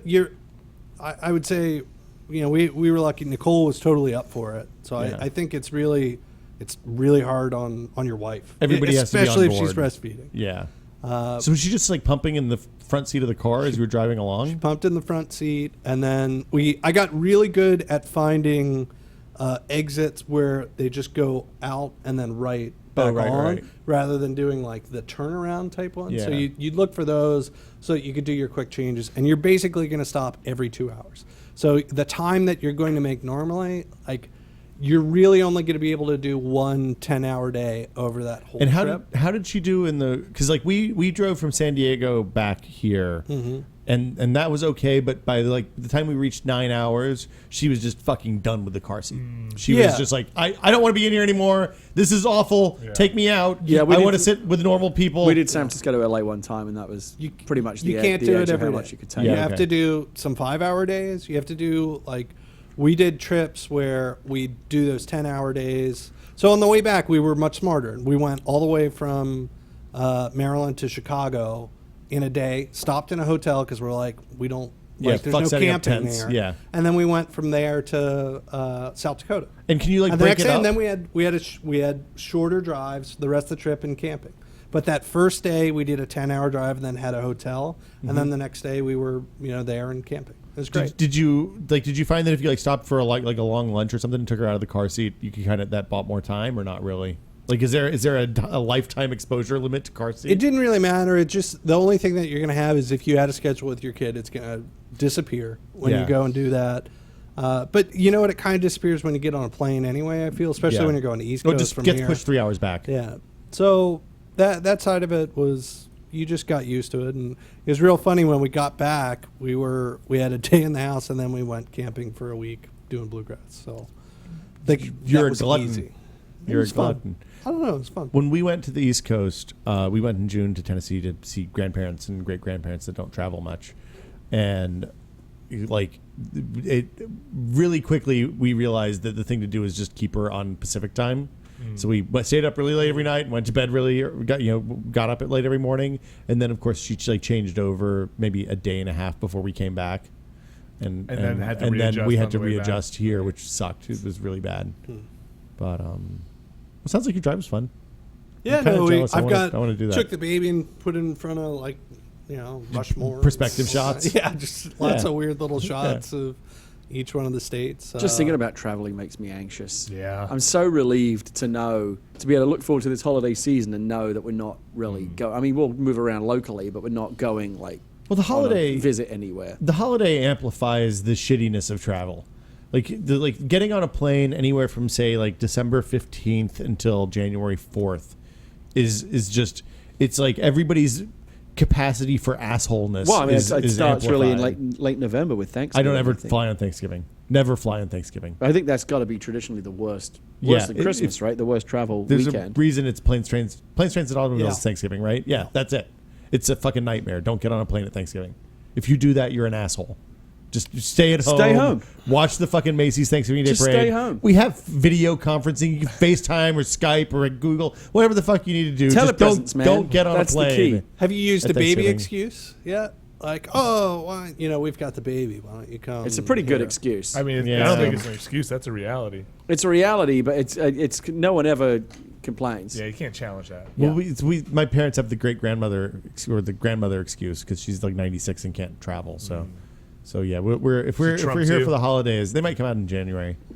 What's the level of involvement with grandparents for you guys? Like my parents are very helpful, but they kind of are like, I think they think we're crazy, frankly. Damn hippies. I don't know if it's damn hippies or just like, my father got really, really worried. Like he was legitimately concerned and like calling he didn't call child service, but I thought he might call child services over because he was like, swaddling is torture. You shouldn't do that. She is clearly unhappy with this. And like things have changed a lot. because like you guys are a little bit younger than I am. Gary's not, but like I was in the first. Well, I was a little bit younger than you. No, you're just not. not that much. No, you're older than me. Wait, how old are you? 38. No, you're not. Are you? I thought you were 40 something. Nope. Must be the beard. Fuck off. And beards make you look 8 years older. I guess I'm the oldest. I I guess I am the oldest one here. They so I was in the first. My mom. Shit, I've been on the wrong camera this whole time. Yeah, I wasn't going to say anything. Thanks, Dick. Are you recording this? Yeah. Is this on? Is this going on the internet? It's a microphone. I didn't hit record on that Key Pro. Did you? No, it just goes straight to YouTube. Okay.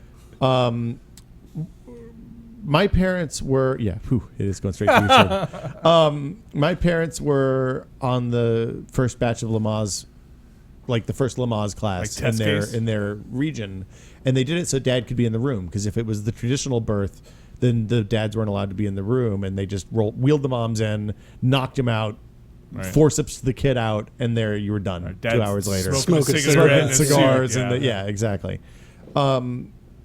So like they were very progressive in their time, but they didn't do things like swaddle. She started mixing rice milk with formula. They gave him hormone shots so that my mom wouldn't lactate, right? Like it was all they took all the inconvenience out of childbirth, and then they started doing things like giving kids rice cereal mixed in with formula at like a month and a half old, so that they'd sleep better, and all the things that we all don't do now because it's out of fashion or science says not to, or Yahoo Answers. Yeah, Yahoo Answers. Right. But they were like wildly. One of the things they told us in our childbirth class was that your parents are going to be wildly out of date, and here are the ways to deflect that when you're talking to them, like. Oh, the thing you say when your dad says something that's insane is, our pediatrician says we should do this, or make it about the medical establishment, not about personal preferences. So we left this is the where this is going is we were in Tennessee.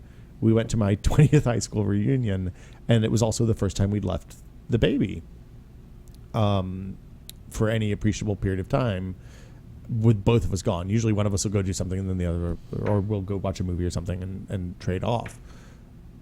But we had to teach my mom, like my mom hadn't used a disposable diaper because they didn't have stick anywhere straps, and they weren't restickable. Okay. Like when I was a kid, or I guess they didn't have disposable diapers when I was a kid, but when my sister was a kid, you stuck it on and it was there forever. Right. Like if you missed the flap, it was a do-over, complete do-over on the diaper. So we had to go through the whole thing. Here's how you change. You use this cream, no baby powder. You don't have to do that anymore. And as a result, I think they're really nervous about being like hands-on with the kid. They don't want to mess up your system? I don't. Maybe it's just that they don't want to handle babies anymore. I don't know what it is. My mom would just steal my child. In fact, she regularly does. Oh, okay. Yeah. Like anytime that we drop her off, she's like, you don't need to watch her tonight. You can put her in my room. Like she is that. Really? It's like an 8-year-old and a dog. She just loves babies. For the most part, she's okay. The only problem that it'll be the instruction stuff. It'll be like, can you do this? And she's like, she's not hungry. I'm like, no, the kid. But that's it. Yeah. That's mostly it. Nicole's mom's a little older, so she's probably closer to the other side where it's, it's just harder to take care of the kid. But yeah, for the most part, they've been a pretty big help. Yeah, Leah and I have both fantasized about moving Leah's mother out here and just getting like an in-law unit or something, because she's I think similar, one of those grandmothers that like really wants is delighted to have a granddaughter and wants to be involved and wants to help and is good at it, and that's nice in its own way, but it's also great to have an extra competent pair of hands available to give you a bit of extra breathing room. Yeah, I'd say same thing with the grandparents here. Like when my mother-in-law comes over, I feel like it is the most enriching educational time for my son, because she's taking him out to parks and museums and teaching him all different languages and touching everything, and so patient. And then he comes back with me on the weekend. We're just sitting there watching cars. Yeah. So like cars. In a heartbeat, I would move closer to the in-laws. Plus, I like family and I like being around family, and it's nice. You appreciate family more. Karen's been funny because Karen, you got a sister here. That helps. Yeah, but because she's basically trying it out. Like, oh yeah, look at it. That's like a demo before you buy the full version of the game. Like these kind of 3 Men and a Baby looks. I think it's definitely. I am somewhat envious of people who have family closer by and have that access. Not because it's obviously great to have your extended family be able to see the baby and have family. That's nice. But again, the extra help is much appreciated. The time off, yeah, super huge. Yeah. So anything else we want to check in on? I feel like tell me what to do because we're going into the solid food stuff. So give me the starter stories. Okay, so the rule is you got to introduce stuff one thing at a time, and then you look for like a bullseye around the asshole because that indicates allergic reaction to whatever the food is. I didn't look for that. Yeah. I don't really inspect the asshole as much. You got to look for that. It's important. Okay. It's the ring. The ring. You want concentric rings are bad. Okay. The ring around Uranus. The ring around Uranus. Got it. That's what we're calling the episode. It's not. It was going to be Dad Hard with a Vengeance, but now ring around Uranus. Yeah. So feeding is fun.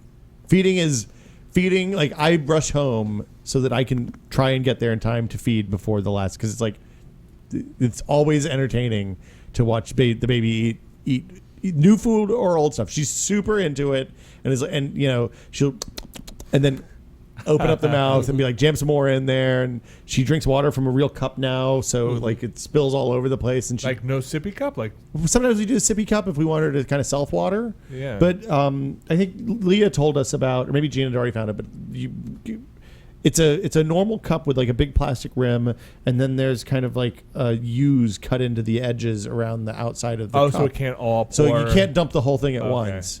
But you hold it up for her, and she opens her mouth and sticks her tongue out and gets in the cold water, and she really likes that and kind of, slurps it up. One of the things I found surprising, I can't remember what we gave our daughter for solid food first, but now now she'll eat anything. Like she eats pizza. She's like a little garbage disposal.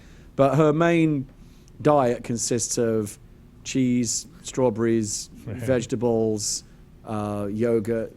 A Roman soldier's diet. Pretty much anything she wants. Bottle of wine a day. Pretty much like pancakes. Like we'll go to Denny's and she'll just eat like some of our pancakes. And she loves eggs. We discovered recently scrambled eggs, all kinds of things like that. But the thing that I found surprising when we did our most recent check-in with the pediatrician, I think it was at the 1 year point. He said, you have no obligation. And it sounds weird when you first hear this, but he said you have no obligation at all to make sure your baby eats. The only obligation you have is to offer the food. And if present her with food. Yeah, right? If the baby wants to eat it, the baby will eat it. If not. But like the worst thing you can do is get into power struggles where you're trying to like jam a spoon in her face. If she doesn't want it, she doesn't want it. But you put the food out. We've learned various things. Like for example, our baby's favorite food. There's a few, but mainly like strawberries and raspberries. You can't even say that around her. So messy. The other thing, they can be, especially when she starts, when you realize 10 minutes. Strawberry juice. When you realize 10 minutes too late that she's decided she's had enough and she's just been throwing what you've been giving her onto the floor for the dog to eat. So we can't even. Poor Huey. What you want to do is make sure if you give her strawberries first, that's all she wants and she won't eat anything else. So the things that you might want her to try, like some vegetables or something new, got to offer that first. Give her like a good 5 minutes to decide she either doesn't want it or doesn't want to try it before you bring out the food that you know she'll eat. Well, and then the other thing we learned is that baby food doesn't have to be bland. So like we started with the lentils, which are basically just boiled lentils with like cumin and coriander. That sounds pretty bland. Well, no. You spice it up. You make it. It's still dull, but. So we did the lentils first, and then the next time I think Gina added onions or shallots or something like that. And then we knew she's good with onions and shallots and lentils. Right. So then the next week we did like carrots or sweet potatoes or some sort of tuber. Our pediatrician said avoid sweet stuff until you've established that she likes a bunch of other food, or else, like Gary said, once they have strawberries, it's all over, because like. Literally, as soon as they come out of the fridge, you can see her go just like a rabid dog for the thing that she wants, and then she can't even think about eating other things. Sweet potatoes and carrots are probably the sweetest things she's had so far. Yeah, those are all good. And she loves sweet potatoes. The only thing she didn't like was spinach. And make sure when you have something new, make sure the camera's there, because the faces when they don't like something are awesome. Ours is on a bit of a veggie strike right now. So Leah came up with an idea. We discovered that she really likes popsicles. Mm-hmm. She loves anything that's cold, like ice cream or popsicles, anything like that. So Leah she got her own popsicle molds and started making veggie pops, like fruit and veggie, like V8 popsicles basically. Oh wow! But made with all the fresh sneaking the veggies fruit in. and vegetable ingredients. And so yeah, she just eats veggie. She has no idea. That of course is the great trick with kids. If you can make them eat vegetables without them realizing. Leah makes these really good muffins now that have beetroot in them, and to eat it, you wouldn't even know there was beetroot in it. But she eats those, and she's getting some veggies. Yeah, love beets. Beets are great. I do love beets. The beets, golden beets. The beet salad at House of Prime Rib is one of my very favorites. good. Like indifferent Fantastic. with The secret Can't on put babies. pasta sauce on that. Yeah, won't work for me. No marinara. The secret with the beets is to get the golden beets, not the red beets, because then they don't have the unintended side effect of making the baby's poo red. That's Oh, scary. grapes is the other thing. Grapes. That our baby just goes nuts for. Gina was really afraid about choking when we started. We used to cut the grapes in half. Just But chop them up small. I yeah. mean, I don't mean just grapes. I mean like even like purees and stuff. You are really paranoid. I was really paranoid about it at first. Like, you know how to do learn how to do get your pediatrician show you how to do the baby Heimlich if you're worried about well, it. Leah, I think already she's like No, I know, she's good, but- nanny trained and Yeah. everything. So I think she knows all that stuff. Infant But what if she's CPR not and there? everything. Well, then we're screwed. Fair enough. But there have been a few times when you see her go, and Yeah. like you freak out, and then she just swallows it and she's fine. yeah, like Max will make a face like he'll eat anything too now. So, but he'll make a face sometimes when he's chewing or swallowing, and he's gonna go. And like, dude, you need to chew your food a little bit if it's painful for you to get that.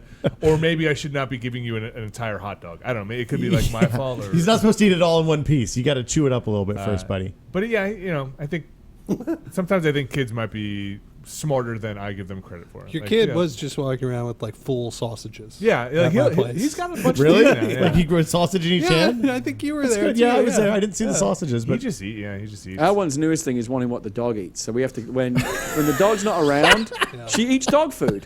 Leah at one point eventually just that's said, bad. "I've given up. If she wants to eat dog food, she can eat it." we'll just get nice dog food. So now we have to put it up on the shelf when she's not around. And the toilet, once they start walking around and being able to reach for things and climb, the chess game. It's like a video game. You've completed that level, and then the game is like, right, how about a new challenge? And there's something new. Yeah. Every month. The cable snarl under my computer desk has to be fixed before crawling starts. There's no way to fix that. Though. I mean, Even when you use ties, it's still. I think the 5.1 speakers are going to go away. I think that's just put them in one of those tubes. Those like those corrugated things don't tubes. fucking work. That only goes that's so that's a far. good idea. Yeah. I have 2 square feet of space now left in the house that I can flat surface that I can put stuff. It's got like my wallet goes, the keys go. It's nothing like, it's nothing like can this go high. near an edge Yeah. where she can get up and get her hand on the edge. Everything's like like piled in the very center of the table Yep. where she It's can't the get to it. And like he's getting the hands going further and further. Like every week I feel. Well, but like eventually You should get a he'll- locker. I should. Like foot a locker. policeman. It's You just just like, come yeah. in and you open it, you throw your crap. What you have in to there. what you Oh, I have to thought you remember, meant what you for have the to baby. remember is Max is getting smarter every day, and you're not. No. like I'm you're getting done. dumber, You're done probably. getting Yeah, you're done getting smarter. You plateaued, Yeah. years ago. We all did. Yeah. But kids, their brains are growing and evolving all the time. He can turn doorknobs. Yeah. Oh, it's it's like right. when the Raptors figured that out in Jurassic Park. That's when you realize you're truly screwed. And there are totally moments like that when you're like, oh my god! Like he opens drawers, he turns doorknobs, he can. Can you tell him no on that stuff? Like, will You he? can tell him whatever you want. Well, but okay. Can you enforce the don't open? Can you tell him not to open the knife drawer? Or do you have to put like the kid lock on it? we put Velcro, really strong Velcro, because he can't pry that. I hate the kid locks. So, Yeah, the kid lock sucks. So we just put really strong Velcro on stuff he can't get into. Okay. I'm gonna tell this bad parenting story as long as you guys don't promise to call the police or anything. We won't tell and you anybody. at home, yeah, just And close you your guys. ears. Just hold on. I'm just gonna. We had a Okay, it's off. I came home from work and we've got this. Actually, it was a wedding gift from Drew. It's a really nice knife that sits on our counter. I like where this is going and a already. holder. I came home. I'm like, sweetie, where's the knife? She's like, it went missing. I said, what? What? She's like, yeah, we couldn't find it. There's a 7-inch kitchen knife missing. She's like, yeah. Wait, what? Where'd it go? She's like, I don't know. How are you not freaking out right now that there's a 7-inch kitchen knife somewhere in this house with a 1.5-year-old? She's She's like, keep an eye on him. He's not. So we have a sitter who comes in like 3 days a week. I was like, call the sitter. Maybe she took it home with her. It's like, why would the sitter take a kitchen knife home with her? I don't know. Call the sitter. Did somebody walk into the house and steal the knife? She's like, no. She was getting so mad at me for positing these scenarios, but I'm like, there's only one of the. He took the knife. He took the knife and he hid the knife. He's Stewie. And I was like... And now the kid is the only one in the house who knows where the knife is. Yes, exactly. So, like, we didn't find it that night. Like, I tore that fucking house apart. Could not find it. How did he get to the knife? Could not find it. Next day, I was like, you have to spend every minute with him now. Like, I have to go to work, but you cannot let him leave your sight. Because it's probably in a shoe or something that he's going to reach his hand in. We didn't find the knife for like 3 days. Oh my God. Sitter came back. Wife opens up the saran wrap box. The knife is in the saran wrap box. Like the cardboard box that the tube comes in? Yeah. We still don't know if it got in there because he put it in the drawer in there, or if my wife, because she'll put the knife a place where he can't reach, right? So she may have just put it over there. It was the most frightening 3 days I have had. Oh my God, I would not have been able to handle it. Because he's at the point where he takes stuff and he's just like, you don't find it for a day, and it's like, okay, it's in a shoe. I had to think about moving. I had, I had to go buy an extra Apple TV remote the other day. They're pretty small. Because it's gone now. Oh, and what my daughter likes to do is pick that up. And pick things up and stuff them under couch cushions and really get them in there good, all the way down as far as you can reach. The couch cushion in there. It is.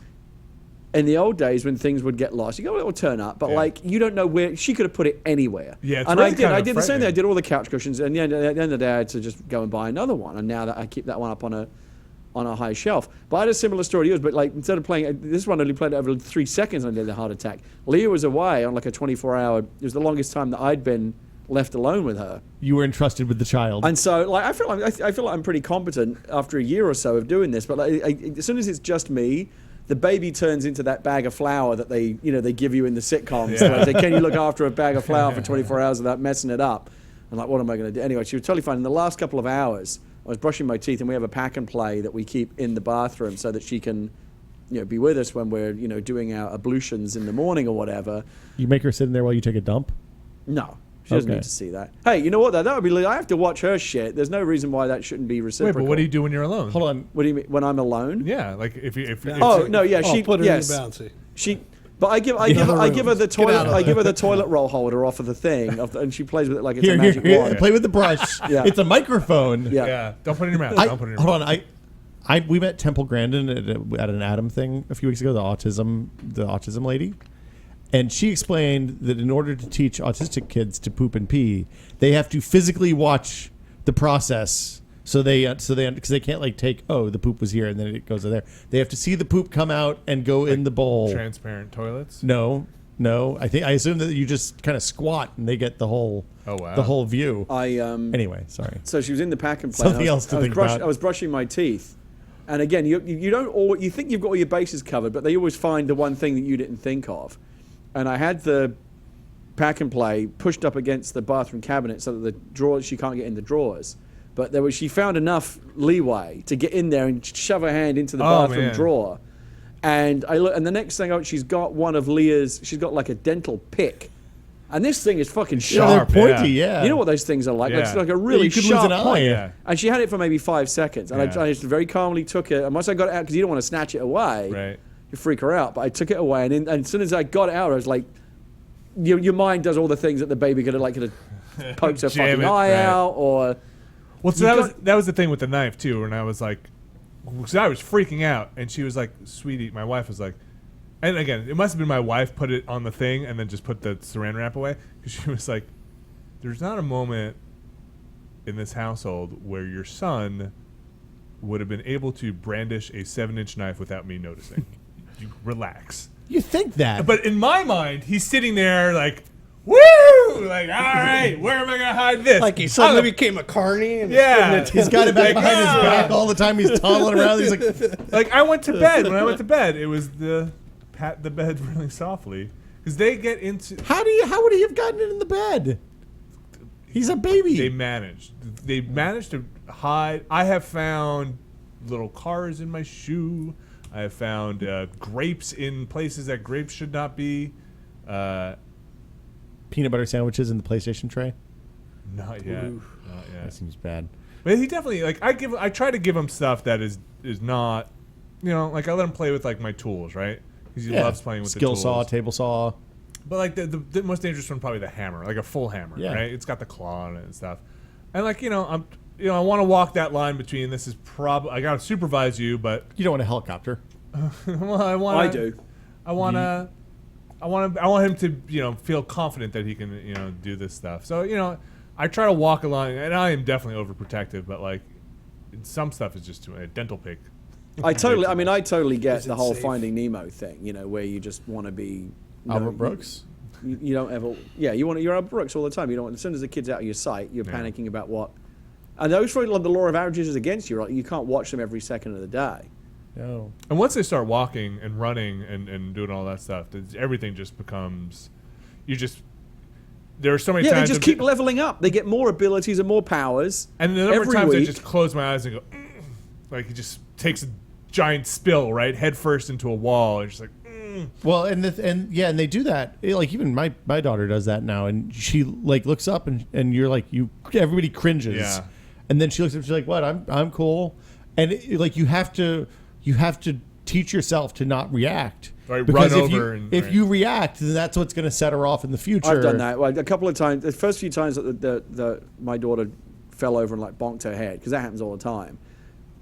She was. Whether or not she was going to cry or react was as much to do with my reaction. If I went, "Oh no," like that, she would be more likely to cry. When she does it now, you just kind of go, "Uh-oh," or whatever. You just try to do it in a pleasant way, even though obviously there's a few times when like she'll really crack her head and there's nothing you can do.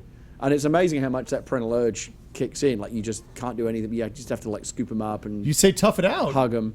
Yeah, that's right. Yeah, just rub some dirt on them. Just mock them. Man up. Yeah, that's kind of what I do. Which is the kid will have one of those violent spit up eruptions, and I'll just be like, "Oh!" Just like the gross. Everybody starts crying. Yeah, so just a little bit.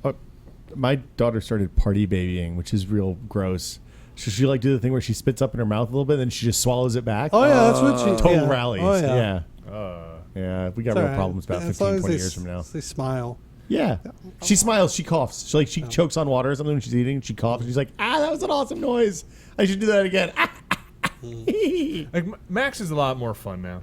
Like he is way more interactive. Does he poop the tub still? Because that didn't sound like fun. No, that's not. No, but like he can listen to you now. You can tell him to go get something. He'll go get it, which is starting to get super fun. Where go get me a beer. Yeah, go get my shoes. Go get Dada's shoes. Like okay. This is Does he bring the same shoe, or does he mix and match? If you tell him Dada's shoes, he can do it. And my wife can actually he can do adjectives now too. He can be like get the blue shoes or stuff like that. Sometimes he brings back a carrot. Daddy, Max, law of averages, Max, get me a 7-inch chef's knife. Yeah. Oh yeah, I know what that is. Yeah, It's definitely been my favorite time as well. These last couple of months where she's got to a point where she's walking and the personality has started to emerge. Like Leah's kind of sad. She's like, "Oh, I miss when she was a tiny little burrito," and I don't really. I understand that. I don't feel that myself. Like I love. You do. It is super sweet when they're teeny tiny and small, but at that point they are really just kind of fetuses outside of the womb. They're just blobs. You don't really get much out of them at that point. It's when they can start to react and you start to see that they are actually like there's a little miniature person in there. That's to me when it becomes really fun. The reaching for a hug. Yeah. That's seriously the best thing ever. Yeah. For me, it's when my wife walks me to the train and, or there's two things. When my wife walks me to the train, she takes Max and he goes, "Bye, Dada." Oh. And waves goodbye every time. And now he's gotten to the point where my wife, when they're going to sleep, if I'm not putting them to sleep, which is kind of never, she'll say, "Do you want to say good night, Dada?" And they'll just start crying. Night, Dada. It's the little things that get you. Like we were at Costco yesterday doing some shopping, and we were in line for the $1.99 pizza slice, which, by the way, is still one of the best deals in American capitalism. It's pretty great. Or the giant hot dog. Thanks, Sam Walton. The $1.50 hot dog. Yeah. There was a great show on, I think, CNBC one time where they explained all the economics and the business models of Costco and how they can afford to do the $1.50 hot dog and a soda and everything. It's really interesting. Anyway, so we were standing in line, and, you know, she's at an age now where you can set her down and she'll stand on her own.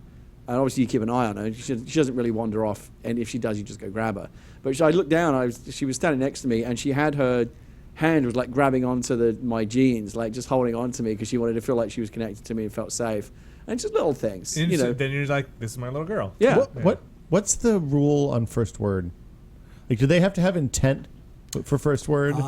Yeah, we were pretty strict on that. Like you had to have meaning. Like if like I didn't feel competitive about it though. What's that? Like, I never felt competitive about that. I'm pretty sure that her first word was mama. And again, you can argue, oh, she's just saying a sound. She doesn't really understand. But it was. I think it was. That battle's been won already, I think. But I don't feel like I lost mama over dada, you mean? I'm not worried about the competition. It's like some people I think are competitive. I wanted about definitive that. ruling.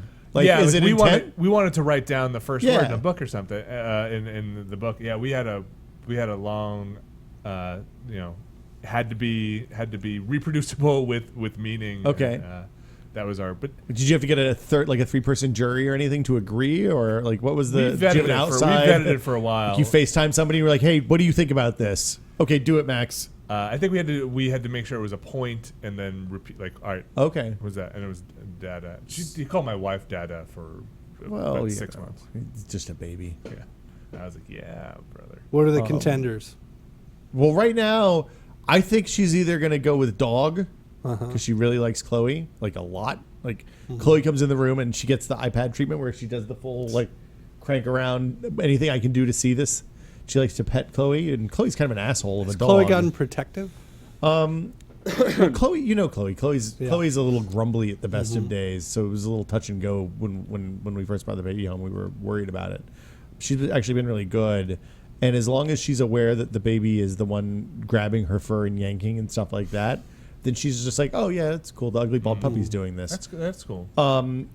If like the baby sneaks up on her, then like you have to be on constant guard. But yeah, Chloe's pretty protective. Dean will now, when she's on her little play mat, playing around with stuff, Dean will go right next to her. Yeah, and like lay down and just like sit and like he's gotten super protective. Chloe's like when she's sleeping in her room. Chloe's traditional move was to split the difference between Gina and I. Like if we were in the living room, she would lay between us. If I was in the office playing games or something, and Gina was in the living room, she would lay in the hallway. Now she lays up against the baby's door, where she can hear everyone in the house. She likes to be in charge. She's real barky all of a sudden too. I think that's the protective thing. Yeah, Dean's definitely got a lot barky. Yeah, we had to get out the squirt bottle. Would you get these faces? Those are the fun ones. The startles. Yeah, startles are good. The startles go away. Dog barking. I was a little sad that the startles have started to go away. Startle face was fun. But occasionally she'll still, like, if somebody, like, if she hears, like, a backfire or something in the car, you'll look over and she'll be asleep back there, but it'll be, like, arms up in the air. The other thing she does is she's cool babies a lot. And we didn't realize this until Gina took her to the Gymboree classes, which is basically, like, another one of the enrichment activities with which you can exchange goods or services for. Yeah. But when they lay the babies down at the Gymboree thing, most of the babies just lay with their arms out or something. My baby is all like head behind the hands behind the head, full relaxed pose. Yeah, it's funny. Babies are funny. One development that I do really like is that she now really like she's got her favorite like plushy toys, like a little lovey. She's got a big bunny that we call Buns that she loves, and a penguin, and she'll just. Oh, there's death grip on them? And she'll hold two of them and just squish them, and they're clearly her favorites. Right. And you give them to her, and she gives them a big squeeze and a big hug, and it's just little kid things. Do you think she applies an interior monologue to them? Like, I don't think she's given them personalities yet or anything yet. No, it's Mr. I don't think we're quite at that point. Yeah, well, we have Mr. Bun, but I named him after the guy from Psychonauts at the last of the meat circus. Which, when I think about it, is probably wildly inappropriate. Probably, but they'll never know. It's like the first movie she ever watched was, probably something that she shouldn't have seen. I think you said Django Unchained. Yeah, we watched Django. We definitely watched Django in the baby's presence. She sits on my lap while we play Saints Row sometimes. Dad of the year material. Do you guys cycle toys? Do you do the put toys away and then bring them back out 3 months later? No, there's usually No, just a huge just a mess. pile Okay. at all times that she Yeah. has access to. Well, and she has, so she's still like in jumperoo and stuff like that. Like do you guys have a jumperoo yet? Or extra saucer or one of those so things? We had one, little we thing had, you one- just we drop had one of them in. those for Yeah. a while, and those actually are a lifesaver We because you can like turn your back for 5 seconds and not be worried about what they're doing. Yeah. We Holds them in rented place. one when we went east. Where do you rent baby stuff? Nicole found all that stuff, so she, Wait, this is I great. know they're back for 2 weeks. So I was still up here working for a week, and then I went back and met him. And Nicole found this place. It was on the Jersey Shore, and I guess any like vacation sort of that spot, makes sense. they have these things, and they were super cheap. So for us, it was great because you could rent them and try them out. Yeah. So we're like, we don't know if she's big enough for this yet, and she kind of wasn't, but Yeah, we she could doesn't try have the out all mass those to kind get of to the things. ground, then the jumperoo is no fun. Yeah, it was good. We when we went back east, I was like, it's going to cost $25 every time we carry this pack and play, or I could just buy one for $70 and leave it there. We've done that a couple of so times. we just Yeah. bought it and left it, and we have a pack and play. We have an East Coast pack and play now. Yeah. Yeah, we duped up on some stuff too. I learned. Did you get the travel bag for your stroller? We all have the same Yes. stroller. Oh, you don't, but we three do. Nicole got it because you So said. Did yours get dinged Which up? no. it was just, it's a lot. It's like carrying another thing. The travel. Well, you only do it down the runway of the plane, though. Down the jetway thing. Yeah, it's Well, we just put it in bear. a lot of stuff. Oh, I have found that I can pack so much shit into that travel bag with the stroller, and it's free. So, I didn't think of that. Yeah, so like we put the car seat base in. I put the adapter for the car seat to the stroller in. We put the regular stroller lid. It all fits in. You just jam it in. That sounds big. Yeah, It's a big bag. it holds the whole stroller. Wow. It's the deal on the stroller bags, as I understand it, is that they're extended warranties. So you pay $60 for the bag, which is more than the bag should cost. But in exchange for that, they will replace the stroller if it gets jacked up on the plane. Okay. So I think they just do that to make you feel better about buying the bullshit extended warranty. I don't need a plane to jack up my stroller. I Yeah, well, smash you it in the gotta- garage door. Oh, you Do smash you go in with the garage car door? seat and the regular seat? What do you mean? On the plane? Well, like for your stroller, because you got to bring the stroller. So you just bring the car seat. So it one, or do you depends. bring both? Well, we're going to Seattle for PAX this weekend, and we'll probably just take the stroller because we'll ride the train from the airport to downtown. So there's no need. And then I don't anticipate being in a car from Thursday afternoon until Monday afternoon when we leave. No cabs or anything? No cabs. We'll just walk everywhere. When we went back east, we only took the car seat, which sucked because that meant we didn't have the goods. Because the car seat is much less comfortable than the stroller seat. But I didn't want to have to carry 15 fucking bags. It was already like we were moving there. Like I took more luggage than I have going for 2 months. That's what drives me crazy about It's traveling with a fucking kid. Is awful. So there's no way to do it light. Well, and there's liquids and there's diapers because we have supplement with formula. It's just a fucking I can also nightmare. say on that trip that we did, we wouldn't have been able to do it without the trailer. Yeah, well, you have a little car too, right? Yeah, well, it was Outback. So, Oh, okay. I mean, It's not that small. I know, but you can't just the amount of gear that you have to have would, especially with a dog. You always had to shift something to another seat. And so unless I we had tell the you, it's trailer, such a it wouldn't work. cliche, but the minivan's starting to look pretty good. Oh no, I know, right? Don't you think? Yeah. And there's actually some like if you No, look at no, like no, the no, current no, no, like no. the 2014 or whatever Odyssey or Town and Country, You've they're already pretty. You lost. can pimp them out. They You're- look pretty no, good. You're done. Yeah. You're out. I've got a Prius, and Yeah. with the stroller in the back and the diaper bag, we're at capacity. That's So it. when we went to Comic-Con, we took, like the plan was that Gina and the baby were going to fly down and Joey and Norm and I were going to drive down. We saw Wall-E and went to the prop store and all this other stuff on the way. But the plan was Gina and I'll just drive back. But, Adam was like, hey, can I put some stuff in your car since you're driving down? And we ended up carrying, like I had a 3-row, what's the car that Ford had that used to flip over all the time? Not the Escape and not the Expedition. Excursion. No, the Oh. one between. The Explorer. Oh, yeah. We had a 3-row those Explorer. They had tire problems. 3-row Explorer, and that fucking thing was full to capacity. And it was almost all baby shit. It was like one big bag for the baby, the pack and play so she could sleep, the stroller, and then a Chewbacca and a lion mask. It was crazy. Like the Escape completely gets. If we go someplace for a weekend, the back of the Escape is completely full. Yeah, we have an Escape as well, and that's just a mid-size SUV. But the idea of going back to just a regular car with a trunk it just seems so crazy. That's what I have. Yeah, it is like you have a hatchback, right? Yeah, but like with the stroller in it. Yeah. Like if you're gonna do grocery shopping or something, the stroller it's all about putting Max in the shopping cart. There's no stroller. The one knock about the stroller is that it's big. See, I take the stroller and just shop into the stroller, and then put the groceries in the front and the front seat and the under the stroller. I don't know what's wrong. I don't know what's wrong with a minivan. I used to go, oh yeah, totally. That's when you become the suburban sellout, or whatever. But I don't know. It's like I just don't give a shit. Yeah, like you stop caring, right? I have stopped caring in so many things. Yeah, like the car would be the kind of like 5 down the list. Like personal hygiene and whether there is feces on something would be way higher. Yeah, I mean once you've gone past that, what's left to care about? Covered in feces is always bad. Yeah. And on that note, I think I got to wrap it up, guys. I have been informed that I have a throwing up every 3 to 5 minutes baby at home. Oh no! So what a way to this end. is the first time she's been sick with real life dagging.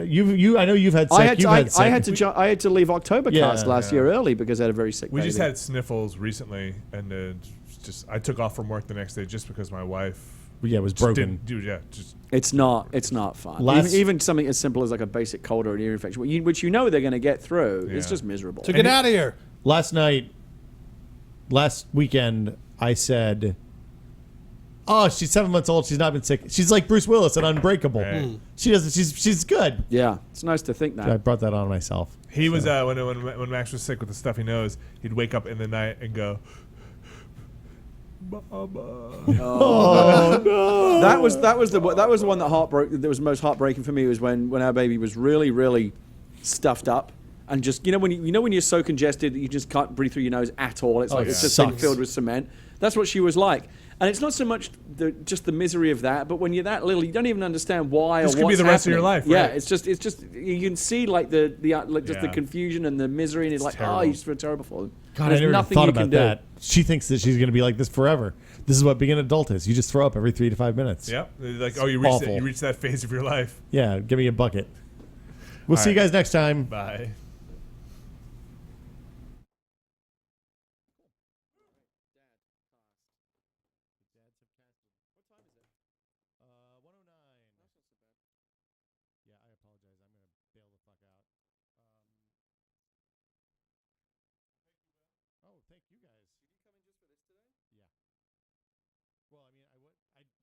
I did not leave a sick child at home this morning. The child has become sick during the time that we were casting. Fucking bad news.